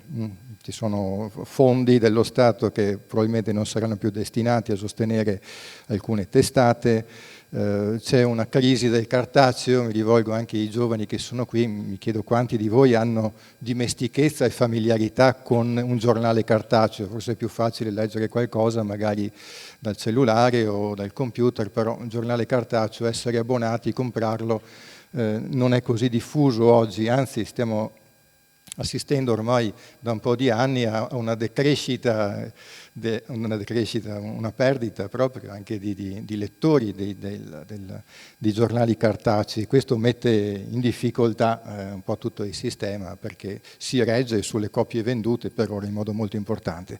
Allora la domanda è un po' questa: di fronte a questa situazione un po' di crisi, quali possono essere gli scenari futuri, quali le opportunità, gli strumenti per superarla? Il digitale un po' è già stato toccato come strumento, come mezzo attraverso il quale affrontare la crisi, è davvero tale? Ha delle caratteristiche problematiche, tutto il futuro sarà sul digitale? E ancora, che cosa si sta facendo concretamente per affrontare questa crisi? Ci sono già delle buone prassi, dei tentativi che concretamente stanno già dando alcuni frutti buoni. Ecco, lascio la parola a chi desidera, come Adriano. Ma sono temi che ci attraversano naturalmente tutti. Io cerco di dire qualcosa sullo stato un pochettino di salute su questi temi da parte dei settimanali, di diocesani. Allora, noi siamo, come dire, in una situazione ancora, se da un lato, come dire, abbiamo iniziato a percorrere un cammino, ormai parlo ad esempio dei siti dei giornali diocesani, tendenzialmente ormai quasi tutti i giornali diocesani hanno un sito internet del giornale. Averlo non significa che funzioni al meglio, ecco, questo non basta aprire un dominio per dire l'azione.it, ecco, ci vuole qualche cosa di più che mettere solamente in linea il sito. Però questo è un po' un segnale indubbiamente di una come dire, resistenza che è una resistenza che un po' attraversa tutto il mondo del giornalismo, soprattutto anche i giornalisti, cioè ci vorrebbe una conversione, che non è una conversione diciamo di fede, ma è una conversione indubbiamente ad esempio al tema della multimedialità, cioè una conversione alla multimedialità significa che le nostre aziende, piccole aziende editoriali, quelle diciamo anche strutturate, devono cominciare a ragionare in termini multimediali, che vuol dire che in qualche maniera rispondono anche al desiderio dei nostri vescovi di avere uno sguardo sulla comunicazione anche diocesana un po' univoca, cioè allora gli uffici comunicazioni sociali di per sé come strumento pastorale delle nostre chiese non sono i primi nati, poi sono nati, no, la storia dice prima sono nati i settimanali diocesani, poi negli anni, qualcuno diceva il mio ne ha 125 di anni, ma ce n'è anche chi lo scorso anno ne ha compiuti 135, non siamo vecchi come nel 1840 come in Inghilterra, perché il giornalismo in Italia è arrivato dopo, però se pensate che Corriere della Sera è 1870 e qualcosa, insomma ecco. Quindi Prima sono nati i settimanali, poi sono nati come dire, i cinema parrocchiali, poi è arrivata la radio, quindi 40 anni fa, quando c'è stata le radio libere, sono nate anche le radio diocesane. Poi in contemporanea più o meno qualche aspetto televisivo, chi ha fatto un po' di televisione o chi si è dotato di qualche attività di produzione televisiva, poi i siti internet e tutto il resto, alla fine i social. Gli uffici comunicazioni sociali non sono nati appunto per primi, cioè sono lo strumento che dovrebbe dare un po' anche alla Chiesa diocesana la regia di questo, sono nati più o meno per ultimi. Allora, questo vuol dire che noi rischiamo, anche nelle nostre diocesi, ancora troppo di lavorare a compartimenti stagni, il giornale per la sua strada, la radio per la sua strada, chi fa il sito web per la sua strada, chi fa le sale della comunità per la sua strada, mentre invece oggi la sfida, che è molto veloce, non aspetta noi, ci sta già sostanzialmente superando in questo. A noi manca indubbiamente la velocità di una regia e di un cambiamento. Questo, ripeto, riguarda un po' le diocesi, riguarda indubbiamente le aziende editoriali. Io devo dire che la legge dell'editoria, quella in vigore attualmente, che stanno smontando, ci ha spinto, io dico a volte lo Stato ci spinge favorevolmente a fare dei percorsi. 2 o 3 anni fa, prima che andasse in vigore, quando si trattava di capire con quali criteri si entrava nella nuova legge dell'editoria per avere anche poi finanziamenti, c'erano dei criteri minimi, ad esempio avere soggetti giuridici di un certo tipo. Io ho fatto un giro per l'Italia in tutte le delegazioni della FISH, ma incontrando anche le radio eccetera, e alcune diocesi noi abbiamo detto: ma se voi diocesi in Sardegna piuttosto che 2 diocesine piccoline vi mettete insieme a costituire un unico soggetto giuridico che magari ha a capo le professionalità e i giornalisti che ci sono in una diocesi piuttosto che in un'altra, pur producendo 2 giornali diversi sotto un unico soggetto giuridico, per una serie di condizioni potreste raggiungere i criteri minimi per, ad esempio, accedere a determinati finanziamenti, per entrare nei criteri di legge. Allora la legge ci ha spinto, oppure la legge ti dice: se tu hai il giornale, non hai il sito web, che non ha tutta una serie di aggiornamenti eccetera, tu il finanziamento non lo prendi. Se tu non fai un certo tipo di lavoro, se non hai giornalisti assunti a tempo indeterminato, minimo devi averne 3 assunti di cui 2 giornalisti, tu non entri. Quindi in questo senso ci ha spinto, e secondo me giustamente, favorevolmente, a dare qualità e anche a uscire da un certo tipo di torpore. Allora, quello che voglio dire è che noi abbiamo una storia gloriosa, facciamo un po' fatica sul cambiamento, la parola multimedialità deve attraversare tutti i settori, cioè dalla diocesi che pensa in termini multimediali, dai soggetti giuridici, dalle piccole aziende, dall'attività delle redazioni. Se un giornalista oggi il giornalista dice: io scrivo il mio pezzo una volta alla settimana o una volta al giorno per i quotidiani eccetera, già ho finito. Ma ormai questa cosa qui non esiste più sulla faccia della terra. Un giornalista si deve professionalizzare anche, ma deve essere capace di fare un pezzo per la radio, di fare un GR, di magari imparare attraverso anche una tecnologia minima. Ormai questa roba qui ce l'abbiamo in mano tutti, con questa roba qui si fanno, in uno smartphone si fa un video, si riesce a montare, si riesce a postare, si riesce a mettere sui social, è una conversione multimediale che deve attraversare tutti, le redazioni, il lavoro delle redazioni, i tempi della redazione. Deve attraversare le agenzie pubblicitarie, le nostre concessionarie di pubblicità sono ancora troppo cartacee. Giustamente, poi adesso lo dico, e va bene anche che lo siano, perché la carta purtroppo è l'unico modo in questo momento che ci permette di andare avanti, perché, scusate, io non sono adolescente, l'ho passata l'adolescenza, purtroppo, qui mi confesso, eccellenza poi mi perdonerà, ma io di giornali di carta non ne leggo quasi più, nel senso che li ho tutti qua, perché mi è estremamente comodo non partire la mattina Però se lo faccio io che ho 50 anni, tra un po' di tempo succede che, ecco, se lo fa anche lei, eccellenza, non so, non è dico, va bene, cioè, allora quello che voglio dire è che questo tipo di movimento è in atto ed ha una velocità impressionante. Allora, noi oggi non siamo in grado di dire da domani mattina chiudiamo i giornali di carta, perché se dovessimo fare questo chiudiamo tutti.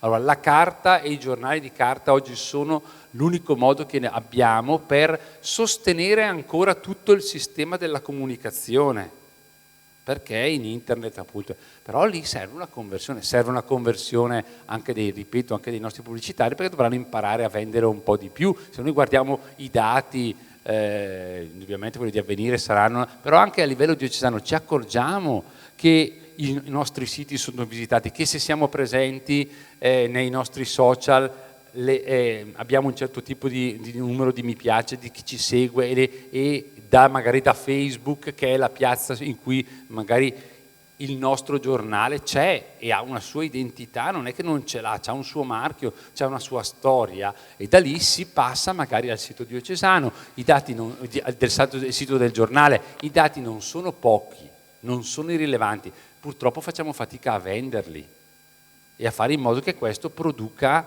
un... Allora, siamo un po', cioè abbiamo fatto tanto, bisogna fare di più e soprattutto un pochino più in fretta. Quindi la formazione e l'innovazione resta un percorso fondamentale. Sarà la soluzione? Non lo so. Non lo so se sarà la soluzione, se questo ci porterà a arrivare a sopravvivere, non lo so, perché l'elemento economico è un elemento importante. In questo senso entra anche tutto il dibattito sulla legge, perché una buona informazione invece fa una buona comunità, una buona informazione fa una buona democrazia, fa un buon paese. Però se non ce l'abbiamo e siamo affidati, il tema della disintermediazione è assolutamente da approfondire. Noi abbiamo forze politiche che ci dicono di principio ci dicono parliamo noi coi cittadini, rispondono loro direttamente a noi, poi dobbiamo capire che anche gli strumenti che permettono a quei cittadini di arrivare a esprimere il loro parere direttamente a chi ha la responsabilità, magari sono anche quelle un pochino, sono comunque delle mediazioni.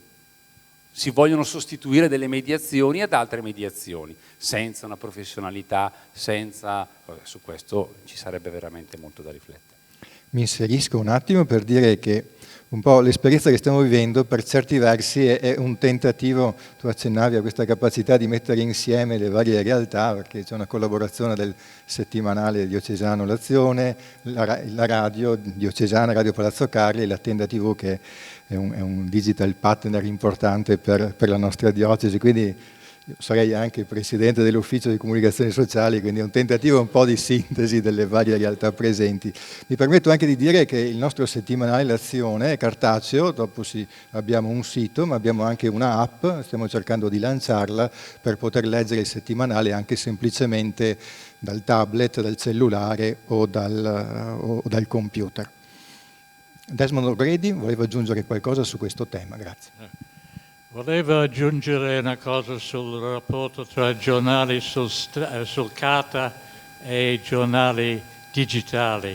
I miei giornali in Australia, che erano fondati qualche decennio prima del Corriere della Sera, da parecchi anni fanno debito ogni anno. Quando i giornalisti scioperavano, i proprietari dicevano siamo contenti perché ogni giorno perdiamo sul giornale sul carta. Sono anche online, ma perdevano sui giornali stampati sul carta. Recentemente e sorprendentemente i giornali sul carta hanno ricominciato dopo quasi un decennio a fare un profitto e prendono nuovi giornalisti, e allora sembra di nuovo hanno fiducia nei giornali sul carta e invece di avevano deciso di chiuderli. Allora, fa vedere che forse i giornali sul carta non sono finiti. Grazie. Silvia? Volevo far vedere questo giornale che si chiama The Week, esce una volta alla settimana in Gran Bretagna ed è un giornale nato di recente, adesso non mi ricordo, 2 o 3 anni fa, quindi nato dopo la crisi dell'online, che ha molto successo, ed è hanno un accordo con i vari giornali britannici e quindi pubblicano una selezione di notizie di tutta la settimana, prendendole dalle fonti più ampie. E è un giornale appunto su carta che ha successo. C'è anche una versione per bambini e per adolescenti che è molto letta. Probabilmente il futuro sarà una politica dei 2 forni, se si può usare questa immagine, sia il digitale sia il cartaceo, però preparandoci bene nell'ambito del digitale, che per noi è ancora un po' così, come possiamo dire, nuovo, e non siamo ancora sufficientemente attrezzati. Beh, insomma, sì, la dimensione anfibia per l'informazione, come la chiamo io, quella di vivere in diversi ambienti, è una condizione strutturale per tutti noi. Sappiamo che, come ha detto bene Don Adriano Bianchi, la carta continua a essere per tutto il sistema editoriale la fonte di redditività e la condizione per continuare a esistere come sistema informativo. Perché purtroppo non solo in Italia la gran parte delle persone collega l'idea del web con una gratuità relativa, vale a dire, una volta che è acquistato, ne siete testimoni anche voi immagino, no? I giga per collegarvi attraverso lo smartphone o l'abbonamento flat a casa, uno non vuole pagare altro. Però bisogna capire anche una cosa, che l'informazione di qualità ha un costo. Il ritorno di cui parlava Desmond O'Grady alla informazione stampata, scritta nei paesi anglosassoni è legato al fatto che aumenta la sete di un'informazione di qualità. Rispetto a quell'acqua fangosa e velenosa che troppo spesso circola, dicevo prima, c'è una ricerca di acqua limpida, potabile. Io dico, i giornalisti hanno un compito, se sono all'altezza del loro mestiere e del servizio che devono rendere alla società. In questo senso dico che tutta l'informazione oggi più che mai servizio pubblico, tutta, non solo quella fatta dalla TV di Stato, dalla radio di Stato, tutta l'informazione al servizio pubblico, sono i guardiani, i custodi dei pozzi dell'acqua potabile dell'informazione, che è radice della nostra democrazia, della nostra libertà, della nostra consapevolezza, come dicevo prima anche della profondità della nostra coscienza rispetto ai fatti, a quello che accade. E questo è un punto chiave. Però vorrei insistere, parlando anche ai più giovani, su un punto. Avrete sentito dire, forse con grande filosofo, Hegel, parlava della lettura del giornale come della preghiera laica del mattino. Perché? Forse vi è capitato di imbattervi in questa espressione. Dice, vorrei far riflettere un momento, ma in senso non intendo parlarvi di preghiera in questo momento, e tantomeno laica, non m'azzardo da cattolico.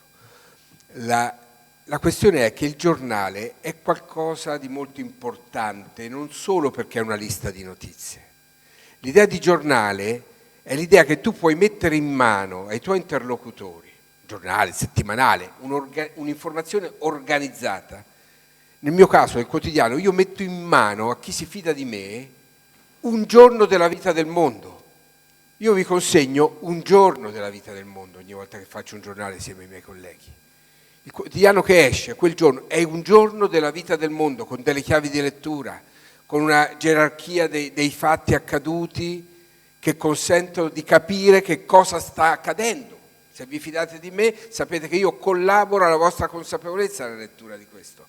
Se noi scegliamo deliberatamente di avere soltanto un palinsesto, come quello televisivo, nel quale con lo zapping scelgo solo le notizie che mi interessano, quelle che mi somigliano, rischiamo davvero di avere un'informazione che non ci allarga lo sguardo, ma ci concentra sul nostro ombelico, ci concentra su noi stessi. Io la chiamo l'informazione selfie, perché alla fine uno, scegliendo determinate notizie, fa una fotografia a se stesso e alle opinioni che già ha. E questo ti impoverisce radicalmente. Un giornale di cui ti fidi ti propone anche un'opinione che non è collimante perfettamente con la tua, o magari anche opposta, ma questo ti fa pensare, ti induce a ragionare, ti apre un altro scenario, un altro percorso di riflessione. Questo è il compito di una stampa ispirata come quella cattolica, certamente, ma della stampa in generale. Noi ci possiamo mettere un di più nello spendere con chiarezza l'opinione, Avvenire un giornale che nella sua versione cartacea, come in quelle digitali, propone le opinioni immediatamente. Noi siamo un giornale che alla pagina 2 e 3 ha le proprie idee in campo, perché siamo un grande giornale di informazione, ma siamo anche un giornale d'opinione, e le spende senza nasconderle. Io dico sempre, lo sforzo è non mettere le opinioni sopra i fatti fino a renderli irriconoscibili, che lì allora c'è la deformazione e la manipolazione. Se tu metti quello che pensi sopra il fatto fino a snaturarlo, hai distrutto la tua credibilità e hai tradito quello che devi fare rispetto ai tuoi interlocutori.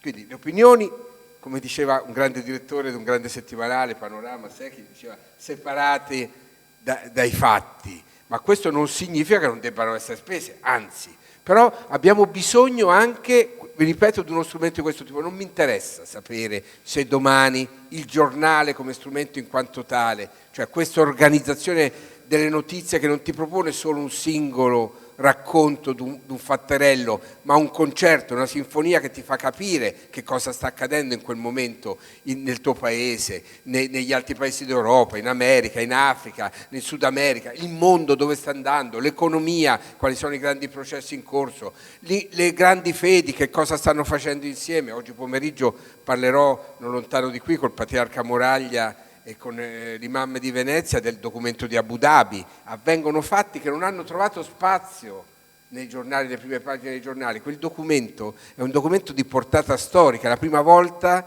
che due grandi religioni che si sono affrontate anche ad armi sguainate per secoli trovano parole comuni su fatti fondamentali della vita del mondo e firmate dal Papa, che è la massima autorità della Chiesa cattolica, un riferimento per tutta la cristianità, e da il grande imam di Al-Azhar. I musulmani non hanno qualcosa di comparabile al Papa, ma è per il mondo sunnita, che è la frazione maggioritaria dell'Islam, è forse la massima autorità dottrinaria.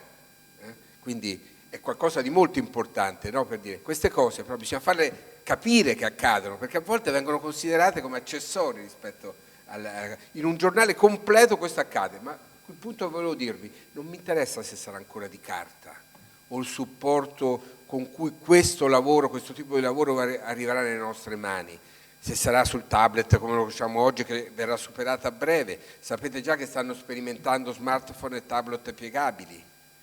Io sono anni che seguo dei processi per curiosità, perché l'ho incontrato in convegni di stampa a livello internazionale. So che arriveremo al punto da avere dei supporti non solo pieghevoli, ma proprio che tu potrai avere come un grande foglio digitale che riduci alle dimensioni di uno smartphone e poi lo puoi allargare alle dimensioni di un tablet, di diverse dimensioni, dove hai dentro i contenuti che oggi abbiamo nei supporti rigidi. So che nel futuro probabilmente materializzeremo tutto questo e ci saranno degli ologrammi attraverso i quali potremo sfogliare virtualmente il giornale. Non mi interessa il supporto. Io dico che è un bene per tutti noi, per la nostra consapevolezza, per la nostra libertà, per la democrazia, per la nostra convivenza civile, avere a disposizione uno strumento che ti dà un'informazione complessiva, globale, articolata, completa, e non ti isola nella lettura di fatti che ti somiglino inesorabilmente, perché questa è una strada che ti fa perdere le relazioni e lo sguardo profondo su quello che accade. Grazie di questa rilettura. Volevo porre una domanda, ma ha già un po' risposto su questo tema, vale a dire quella dei settimanali del quotidiano di informazione cattolica. Mi pare non sia semplicemente una battaglia di sopravvivenza attraverso la quale si cerca di tenere la propria posizione, ma è anche una battaglia in difesa del lettore, no? Alla luce soprattutto di quello che diceva Marco Tarquinio, mi pare di ritrovarmi in questa prospettiva. Un'ultima domanda, poi lasceremo un po' aperto il dibattito ai presenti. Mi verrebbe da suggerire questo interrogativo. Gli organi di informazione cattolica fino ad ora mi pare cerchino soprattutto di rivolgersi a quello che è il bacino dei cattolici, dei praticanti, dei cristiani. Forse non sarebbe opportuno un'apertura più significativa, più incisiva in quello che è anche un bacino più ampio, anche di chi non crede, di chi è ai margini, di chi è sulla soglia, di chi è fuori. Cosa ne pensate di questa suggestione, di questo pensiero? Perché tenendo conto anche dell'età media, dei tanti che partecipano alla vita delle nostre comunità, forse sarebbe opportuno per ringiovanire anche l'ambito rivolgersi anche a questo tipo di pubblico. Ecco, chi desidera rispondere per primo? No. Allora, è nell'identità almeno dei settimanali diocesani, ma io lo penso davvero anche di tutta la comunicazione, così come del percorso della comunicazione come si è sviluppata, anche dall'intermerifica in poi, ma raccogliendo una storia, che davvero l'informazione cattolica non sia un'informazione, ripeto, strettamente per ad intra, cioè solo per chi vive dentro la comunità, anzi la storia lo dice proprio in questo senso. Poi come si sia realizzata nei diversi territori, ci sono fortune e, come dire, situazioni diverse. Parlando anche solo dei settimanali, io ho presente diocesi, ad esempio le diocesi del Piemonte, dove come dire, storicamente non si è sviluppato all'interno delle città, diciamo, del Piemonte la presenza di un quotidiano locale forte e significativo,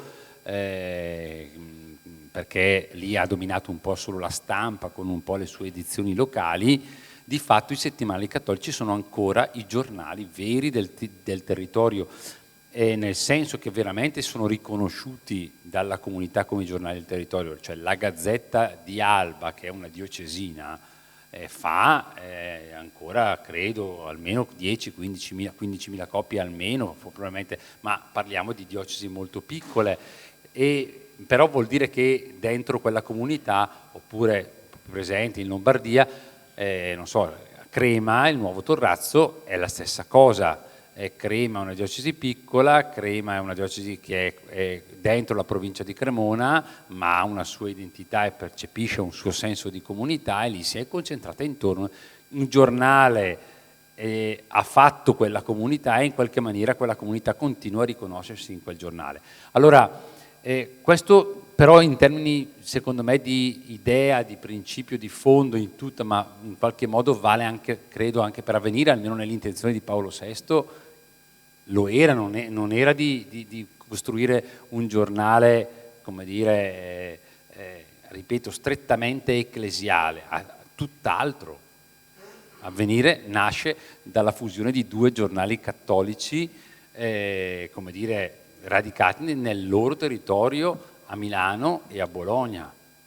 Cioè, la pretesa resta sempre questa e credo che noi dobbiamo continuamente perseguirla. Poi questo si scontra con tanti aspetti, compresi gli aspetti anche un po' economici, con la forza, con la storia anche di un determinato territorio, e noi vediamo poi anche qui fisionomie un pochettino diverse, laddove ci sono queste necessità resta molto forte questa apertura anche in senso generale, laddove ci sono anche tanti competitor di altro tipo su un determinato territorio, si deve anche avere la capacità di ritagliarsi, come dire, una specificità sia per la tempistica, perché noi siamo settimanali, almeno settimanali, qualcuno dei giornali della Fiche è anche mensile e anche quindicinale, e anche magari quell'aspetto delle opinioni che magari aiuta dentro un determinato territorio proprio anche a sviluppare un pensiero e anche questo, un criterio comune, un modo di pensare comune che diventa anche un po' originale rispetto a quel territorio.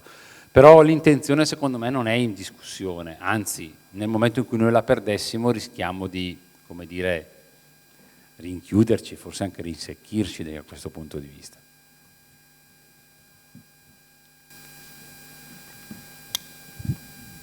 Ma dunque, nel caso della Gran Bretagna la Chiesa Cattolica è una Chiesa di minoranza, quindi nasce Chiesa, diciamo, perseguitata, di minoranza, e quindi è più difficile, ecco, non ha la storia della Chiesa italiana che si identifica un po' con la storia del paese.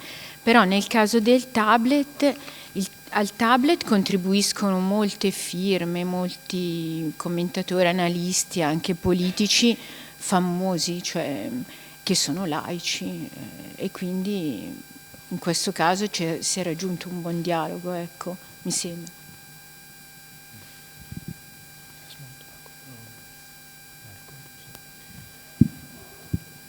Bene,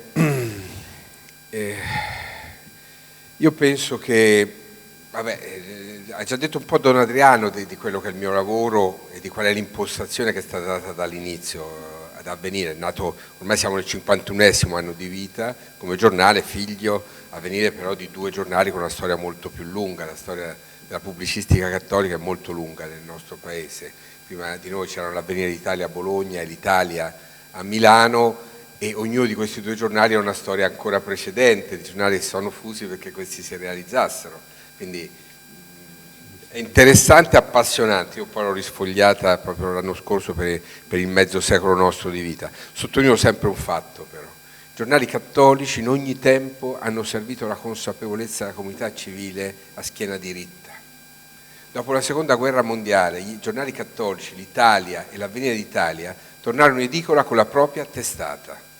I colleghi giornalisti sanno che praticamente quasi tutta la stampa italiana dovette cambiare testata ai propri giornali, dal Corriere della Sera fino alla Stampa, al Messaggero, dovettero cambiare tutti la testata perché erano stati tutti megafoni del fascismo e dei nazisti occupanti. I giornali cattolici, piuttosto che pubblicare i proclami dei nazifascisti, e durante il ventennio non hanno mai chinato la schiena, mai. Io ho potuto leggere carteggi fra la Segreteria di Stato, la Presidenza dell'Azione Cattolica, cosa su predecessori dei giornali precedenti del mio, con le proteste vibranti che arrivavano per l'autonomia che utilizzavano i giornali cattolici, limitata nelle condizioni date, però si inventavano anche problemi, rompevano la carta, non andavano in edicola piuttosto che uscire con le cose storte. E dopo la guerra poterono andare in edicola con la loro testata. Noi siamo eredi di questa storia e di questa responsabilità. Lo dico sempre, io la sento ogni giorno.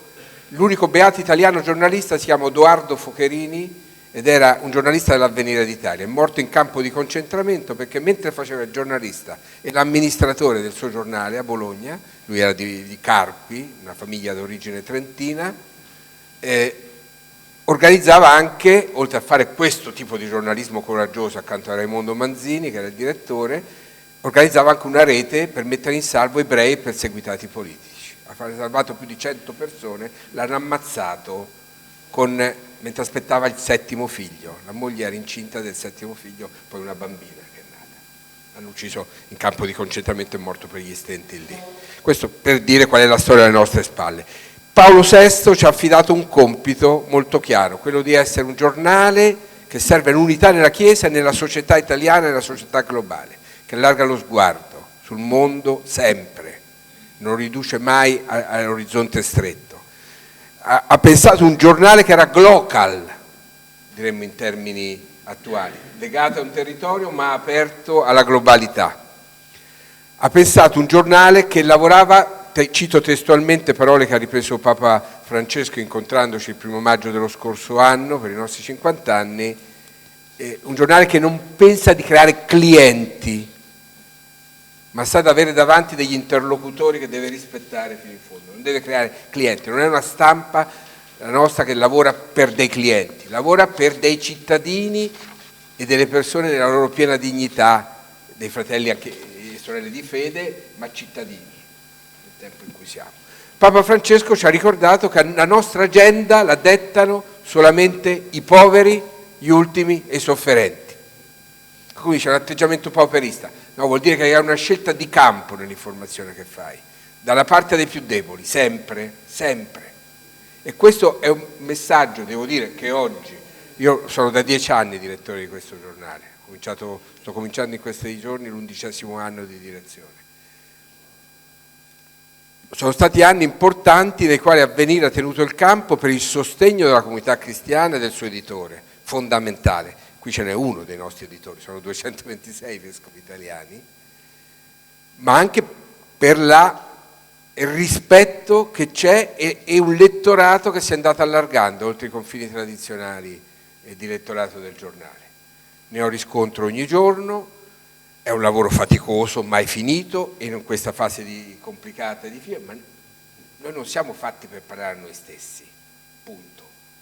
Siamo dentro un dialogo e abbiamo una responsabilità di comunicazione. Tra l'altro, chi è cattolico lo sa che la Chiesa è comunicazione, è annuncio ed è confronto permanente. Se non è questo, tradisce se stessa e il mandato che ha. Un giornale che vuol dirsi cattolico, se non è capace di questo, non serve a molto. Grazie, abbiamo ancora alcuni minuti, un quarto d'ora, 20 minuti, possiamo dare la parola al pubblico. Chi desidera inviterei a uscire perché dobbiamo sentire tramite il microfono, ecco, l'intervento di ciascuno anche a beneficio della radio e poi della tenda TV.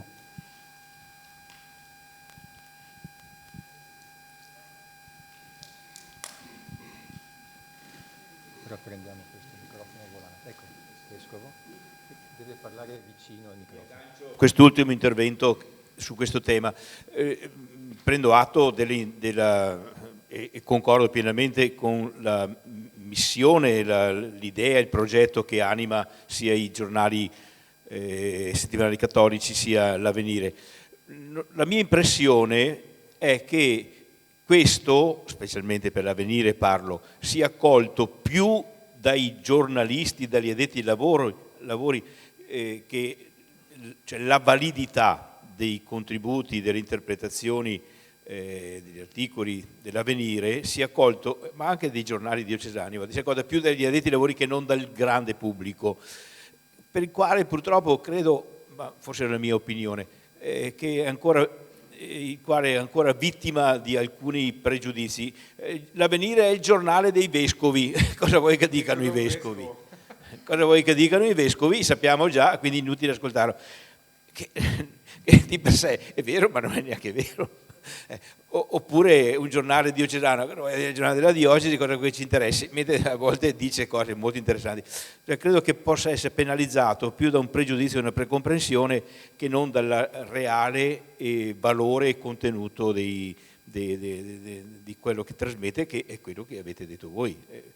Meriterebbe, ecco, maggior diffusione proprio nella popolazione, mentre per esempio l'Avvenire è ripreso puntualmente anche dai resoconti stampa ed è ascoltato, e così pure certi editoriali anche del nostro direttore, per non far nomi, ma certo, che sono validi perché aiutano a pensare. Ecco, forse non so cosa si potrebbe fare perché questo pregiudizio sia un po' sconfitto. Eccellenza, io dico sempre che Avvenire è come i settimanali cattolici. Avvenire è l'unico giornale italiano, sembra, a parte ci siamo noi e il Sole 24 Ore, che hanno nome e cognome.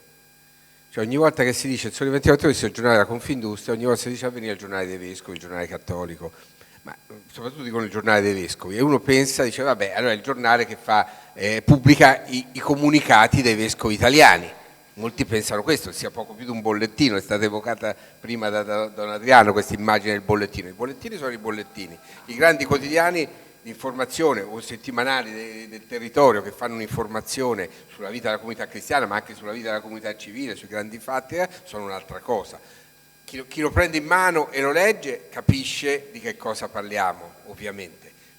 Scopre che c'è, come dicevo prima, una sezione culturale straordinaria, le firme che si alternano da sempre. Qualcuno si è scandalizzato perché avevo invitato un disegnatore molto famoso, non credente, a lavorare nelle pagine del giornale. Da 50 anni Steino, sulle pagine di Avvenire si alternano da 50 anni intellettuali ebrei, musulmani, non credenti, atei veramente, completamente, di ricerca. Tante persone, questo sì, quello che chiediamo è che siano almeno persone che hanno la disponibilità a cercare parole comuni e a condividerle, che è il minimo del dialogo, del confronto, però questa è una condizione d'apertura permanente. Io dico sempre, l'importante è tenere accesa la luce e continuare a trasmetterla. Sono l'8º direttore della Storia dell'Avvenire, dico sempre non voglio essere l'ultimo, voglio passare la mano e farlo mettendolo in condizione di continuare a essere quello che è per ispirazione, per disponibilità e servizio che vuol svolgere. gli editori ci credono, tanti lettori ci credono, noi speriamo che aumentino, ovviamente, non ci arrendiamo all'idea che questa sia la condizione data. È un po' la speranza di tutti quelli che fanno il nostro mestiere per la parte che compete loro. Qualche altra domanda, qualche altro intervento?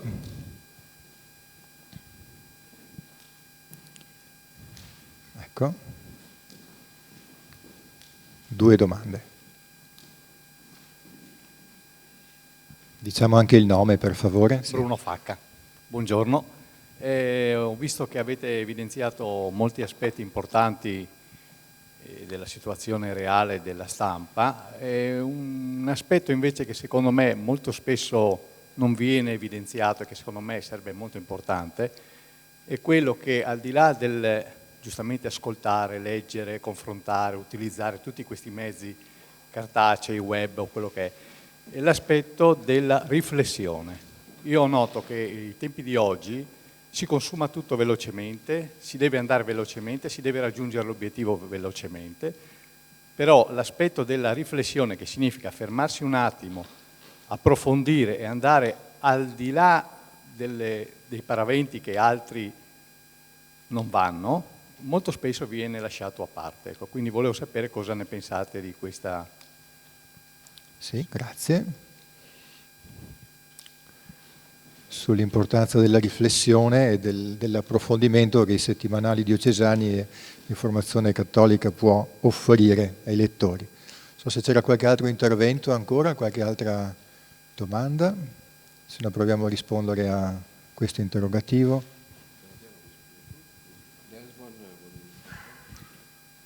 Su queste domande. Io sono d'accordo, ho fatto riferimento a questo, l'effetto della velocità che toglie tutte le considerazioni, che toglie il passato. Ho dato l'esempio che nella televisione stanno sempre a interrompere un discorso per andare al nostro corrispondente davanti al Montecitorio che non ha niente da dire e non si riesce a fare una riflessione con questo che si stringe sempre, aiutato dai media digitali, di concentrarsi sul momento, che secondo me è una causa che c'è il populismo nel senso negativo. Ma su questo tema della riflessione, ecco, dunque c'è un versante secondo me che deve essere, che diciamo è quello un pochino più personale, cioè la domanda è noi come, dove accediamo e cosa facciamo per poter arrivare anche a poter avere i tempi e i modi della riflessione. Cioè, io penso che, come dire, abbiamo una responsabilità, si usa questo termine della dieta mediatica, di capire, di strutturare, in questo senso c'è la responsabilità personale, la coscienza personale, la capacità critica personale di provare a comprendere come noi costruiamo appunto questa nostra dieta mediatica e rispetto per formarci un'opinione, per formarci per formarci come persone, come scelte, eccetera, eccetera. Ci sono strumenti, secondo me alcuni strumenti ci sono e, ripeto, lo diceva già un po' anche Marco prima, ma i nostri giornali fanno questo sforzo, anche perché l'informazione e la notizia in senso proprio stretto, cioè, come dire, sapere se quello che è successo oggi basta un SMS, basta un social, qualsiasi cosa, uno apre lo smartphone e la notizia ti arriva. Il problema è proprio questo qui, quindi lo sforzo nostro è quello proprio di proporre, ecco, anche riflessioni sui fatti. Cioè i giornali di carta, ma anche i quotidiani oggi non danno più le notizie. Perché le ho già sentite la sera prima al telegiornale, perché le ho viste, cioè a meno che, come diceva prima, come oggi, cioè, ci sia un'inchiesta, ci sia uno scoop, ci sia Però molte notizie non vengono più dal giornale, cioè si parla di processo anche di settimanalizzazione, cioè i giornali cercano di entrare molto di più, a volte ci danno i punti di vista diversi, riescono ad approfondire cose che, ripeto, altri non riescono e non fanno.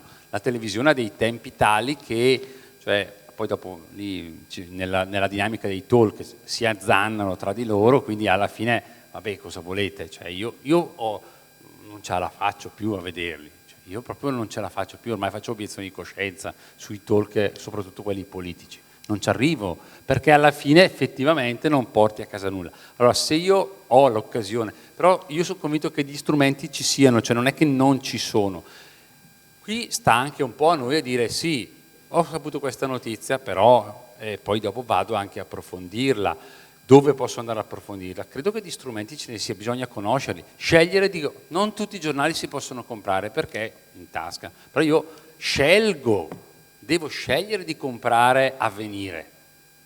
E diventa una scelta che non è solo una scelta economica, ma una scelta di che cosa mi nutre e di che cosa nutre la mia dieta mediatica e che cosa non posso probabilmente leggere 10 quotidiani al giorno. Non ho neanche il tempo materiale di farlo. Quindi alla fine una scelta la devo fare e decidere di formarsi in un determinato modo significa anche scegliere a che tipo di informazione noi accediamo, che sia un'informazione, diciamo, di prima battuta perché è l'informazione che mi dà la notizia, ma dietro la notizia decidere anche di come io la approfondisco e come rifletto per costruire anche un po' la mia opinione. Io aggiungo, condivido molte delle cose che sono state dette sia da Desmond che da Don Adriano, dobbiamo uscire due cose. Il tempo è un fattore cruciale nella nostra vita. Il tempo che investiamo per informarci compiutamente è un tempo ben investito, non è mai un tempo perso. E invece viviamo una fase di contrazione sempre più del tempo che dedichiamo all'informazione. Il lettore italiano non è mai stato strepitoso come dedizione ai giornali. È scesa, le ultime rilevazioni parlano di una lettura media degli acquirenti di quotidiani cartacei che oscilla fra i 15 e i 16 minuti al giorno. Il lettore che si concentra solamente sui canali digitali sta sulle notizie non più di 1 minuto e mezzo. Capite che cosa vi voglio dire? Si sta contraendo sempre di più il tempo che investiamo per entrare dentro i fatti e approfondirli. Questo porta a quella che giustamente definiamo un'informazione sommaria, perché l'informazione è limitata molto spesso al titolo e all'abstract, al sommario che la accompagna. E se sono fatti male, sono tendenziosi, sono brutali, rischiano di provocare dei deragliamenti. In questo senso Desmond O'Grady diceva una cosa molto importante su quanto coopera questo tipo di informazione a certe derive isteriche o neopopuliste, come le chiamiamo oggi. Questo è molto importante da comprendere.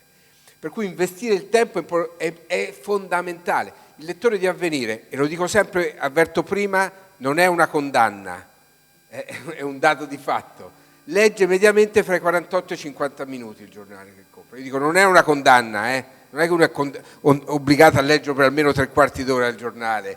Cioè, è un dato di fatto. Danno Pagnoncelli ci ha lavorato su un campione ampio dei nostri lettori abituali in edicola e in abbonamento ed è emerso questo.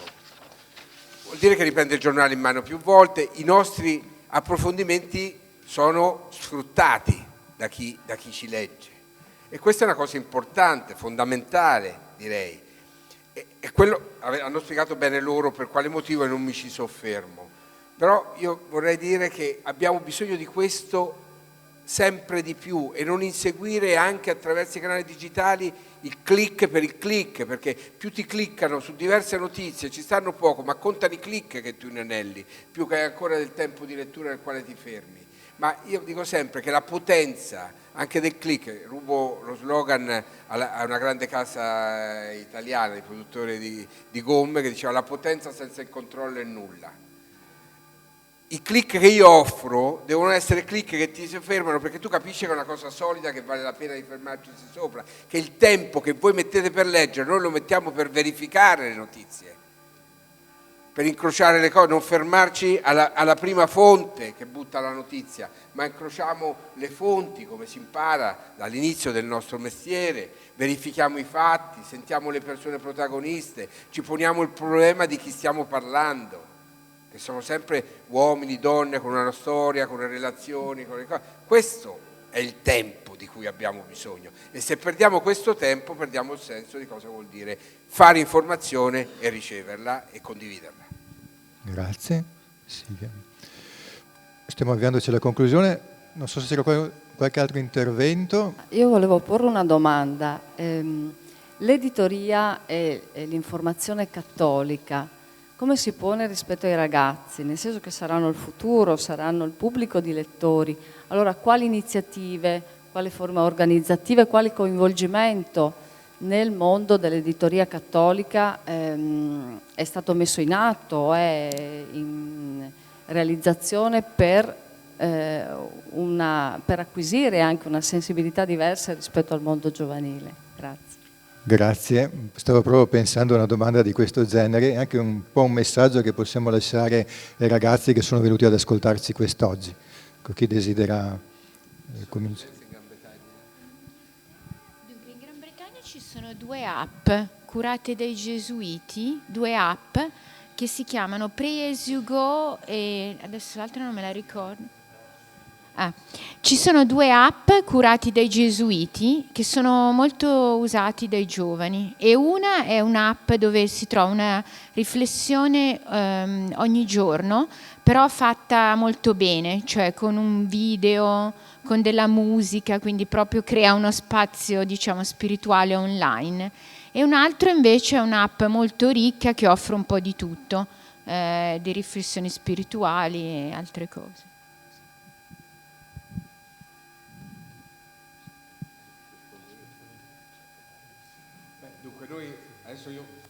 Ci rivolgiamo anche a giovani, in questo momento sono presenti qui di una scuola superiore, quindi non è, diciamo che a loro credo che ci si rivolge come si rivolge di quasi adulti, delle persone che stanno crescendo. Io all'età loro leggevo 4 giornali perché entravano a casa mia 4 giornali, mio padre voleva che avessimo diversi punti di vista, c'erano sempre questi giornali, non è che leggessi tutti, sceglievo degli articoli, me ne segnalavano alcuni da leggere, c'erano dei settimanali che entravano. Erano altri tempi, erano gli anni 60-70 del secolo scorso e questa era, mio papà era un professore di filosofia, mia mamma anche lei era insegnante elementare, quindi era una casa dove c'erano tanti libri e tanti giornali. Io l'ho incontrato così, mi sono innamorato così dell'informazione e mi sono innamorato della diversità dei punti di vista da confrontare, pur avendo opinioni forti, insomma, da portare e condividere. E oggi che cosa facciamo noi? Noi abbiamo uno strumento per i più piccoli, che molti di voi magari conosceranno, l'hanno incontrato quando erano più piccini, che è Popotus, ha un nome strano ma è un giornale per bambini che dà nell'informazione, le stesse informazioni dei giornali dei grandi, però scritto a misura di bambino. E ha un grande successo soprattutto tra gli adulti, vedo poi alla fine che lo condividono con i più piccoli, i nonni che fanno gli abbonamenti per i nipoti, perché dà informazioni, dà notizie, ragiona sui fatti che sono in corso ma a misura di bambino, scritti con parole di bambino, usato in tante scuole italiane. Quando sono stato il direttore testimonia per l'Ordine Nazionale dei Giornalisti, del premio che viene dato ogni anno per l'iniziativa Giornali in Classe, metà delle classi premiate erano classi che hanno lavorato con Popotus, quindi diciamo che da questo punto di vista raccogliamo dei frutti. Ha compiuto 22 anni, ormai è una realtà, l'unica realtà di questo tipo che abbia resistito in Italia, e continui a formare, dico sempre, lettori non solo per noi ma anche per altri giornali potenzialmente, sperando che sia così. Però so bene che la dimensione digitale è la dimensione oggi principale di lettura. Se facessimo un sondaggio rapido, quanti i ragazzi che sono qua, nessuno vi scheda né vi fucila, quanti comprano il giornale? Quanti di voi comprano il giornale? Comprarlo, voi, per iniziativa vostra? Nessuno. Quanti ce l'hanno a casa il giornale di carta? O a casa, che lo comprano i genitori? C'è qualche mano. Sì. Qualche mano c'è. Lo prendete mai in mano, almeno per curiosità? Sì, un pochino sì. Però non è la maggioranza dei casi. Come vi informate? Soprattutto attraverso questo, immagino, no? Quindi andando sui siti, ecco. Vedete, anche a me dicono tanti, cioè io leggo il suo giornale di lettore, oppure il tuo giornale, se mi conosco mi danno del tu, no, lo leggo tutti i giorni, dico che bello, sono molto contento, meno male, ragazzi di 18 anni, no, ma io guardo il sito, non è che comunque compro il giornale, questo è il rapporto, bisogna che ci mettiamo in testa che è così. La nostra app, per questo motivo, abbiamo come tutti un'app nella quale propone sia il sito con diverse modalità di lettura, sia il giornale cartaceo, che se uno vuole può abbonarsi e vederlo. Abbiamo delle iniziative per i più giovani in corso permanente, sono più di 30.000 ragazzi dall'adolescenza entro i 20 anni che in diverso modo ciclicamente vengono coinvolti. Alcuni di loro stanno facendo abbonamenti digitali adesso, che sono appassionati alla lettura. Queste sono le proposte che facciamo, che sono un po' quelle che fanno tutti i giornali, con l'attenzione tipica del mondo cattolico, che ha sempre avuto una corrente di rispetto e di fiducia nei più giovani, che sono capaci di interagire e portare anche idee nuove, mandare stimoli. Ma arrivano lettere anche molto belle. Io spero che siano persone che scoprono le lettere anche sul giornale di carta e non solo attraverso lo spazio web, però comunque sia importante che ci siano e che arrivino. So che non basta e che la sfida è aperta, perché questa è una generazione che dobbiamo aiutare a capire se per loro possiamo essere utili o meno. Se riterranno di fare a meno di noi, dovremo fare i conti di questo e del lavoro che fa un giornale, no? In questo senso. Però io spero che, come dicevo prima, che ci credano ancora. Ma faccio un po' fatica perché a dirvi cosa si fa, perché ripeto, ogni poi giornale nella sua realtà qualcosa probabilmente anche fa, anche se inventa, anche se forse allora è chiaro che i nostri giornali, essendo giornali del territorio, non è che sono giornali giovanili, nel senso che non parlano immediatamente o primariamente a un pubblico giovanile, quindi qui si tratta proprio di capire come quello che noi facciamo, quello che è la proposta, a un certo punto intercede questo, e c'è un problema legato appunto alla tecnologia, ai mezzi, come c'è anche però, ecco, forse questo è un po' più facile nei giornali più piccoli e in contesti territoriali abbastanza un coinvolgimento che fa in modo che la vita del giornale diventi anche la vita magari di qualche comunità o di qualche gruppo, cioè a noi capita che non so, l'oratorio, il Grest venga in visita al giornale, venga a capire che come si fa un giornale, queste cose accadono, questo è un modo che avvicina a volte, non so, le nostre realtà, i nostri gruppi, oppure alcuni progetti che a volte si mettono in campo, cioè noi abbiamo a Brescia l'Università Cattolica con lo STARS, che adesso ritornerà ad essere DAMS, quindi abbiamo ad esempio una convenzione dell'Università Cattolica, io faccio un laboratorio di giornalismo multimediali in Cattolica, chiedo sempre a quelli che fanno il corso di giornalismo quanti giornali comprano a settimana. Quest'anno uno ha alzato la mano e ha detto la domenica compro la Gazzetta, gli ho detto, e questi sono quelli che vogliono lavorare, cioè nel senso, su questo, volete mangiare su questo, sarà un po' difficile. Comunque, detto questo, però questo ad esempio a noi ha permesso, anche in fasce come quelle dell'università, di avere sistematicamente stagisti, di fare, cioè questo tipo di rapporto alla fine permette di entrare, come anche l'alternanza scuola-lavoro è stato un progetto che non pochi giornali, in qualche maniera, quelli un pochino anche un po' più strutturati, credo anche Avvenire abbia attivato.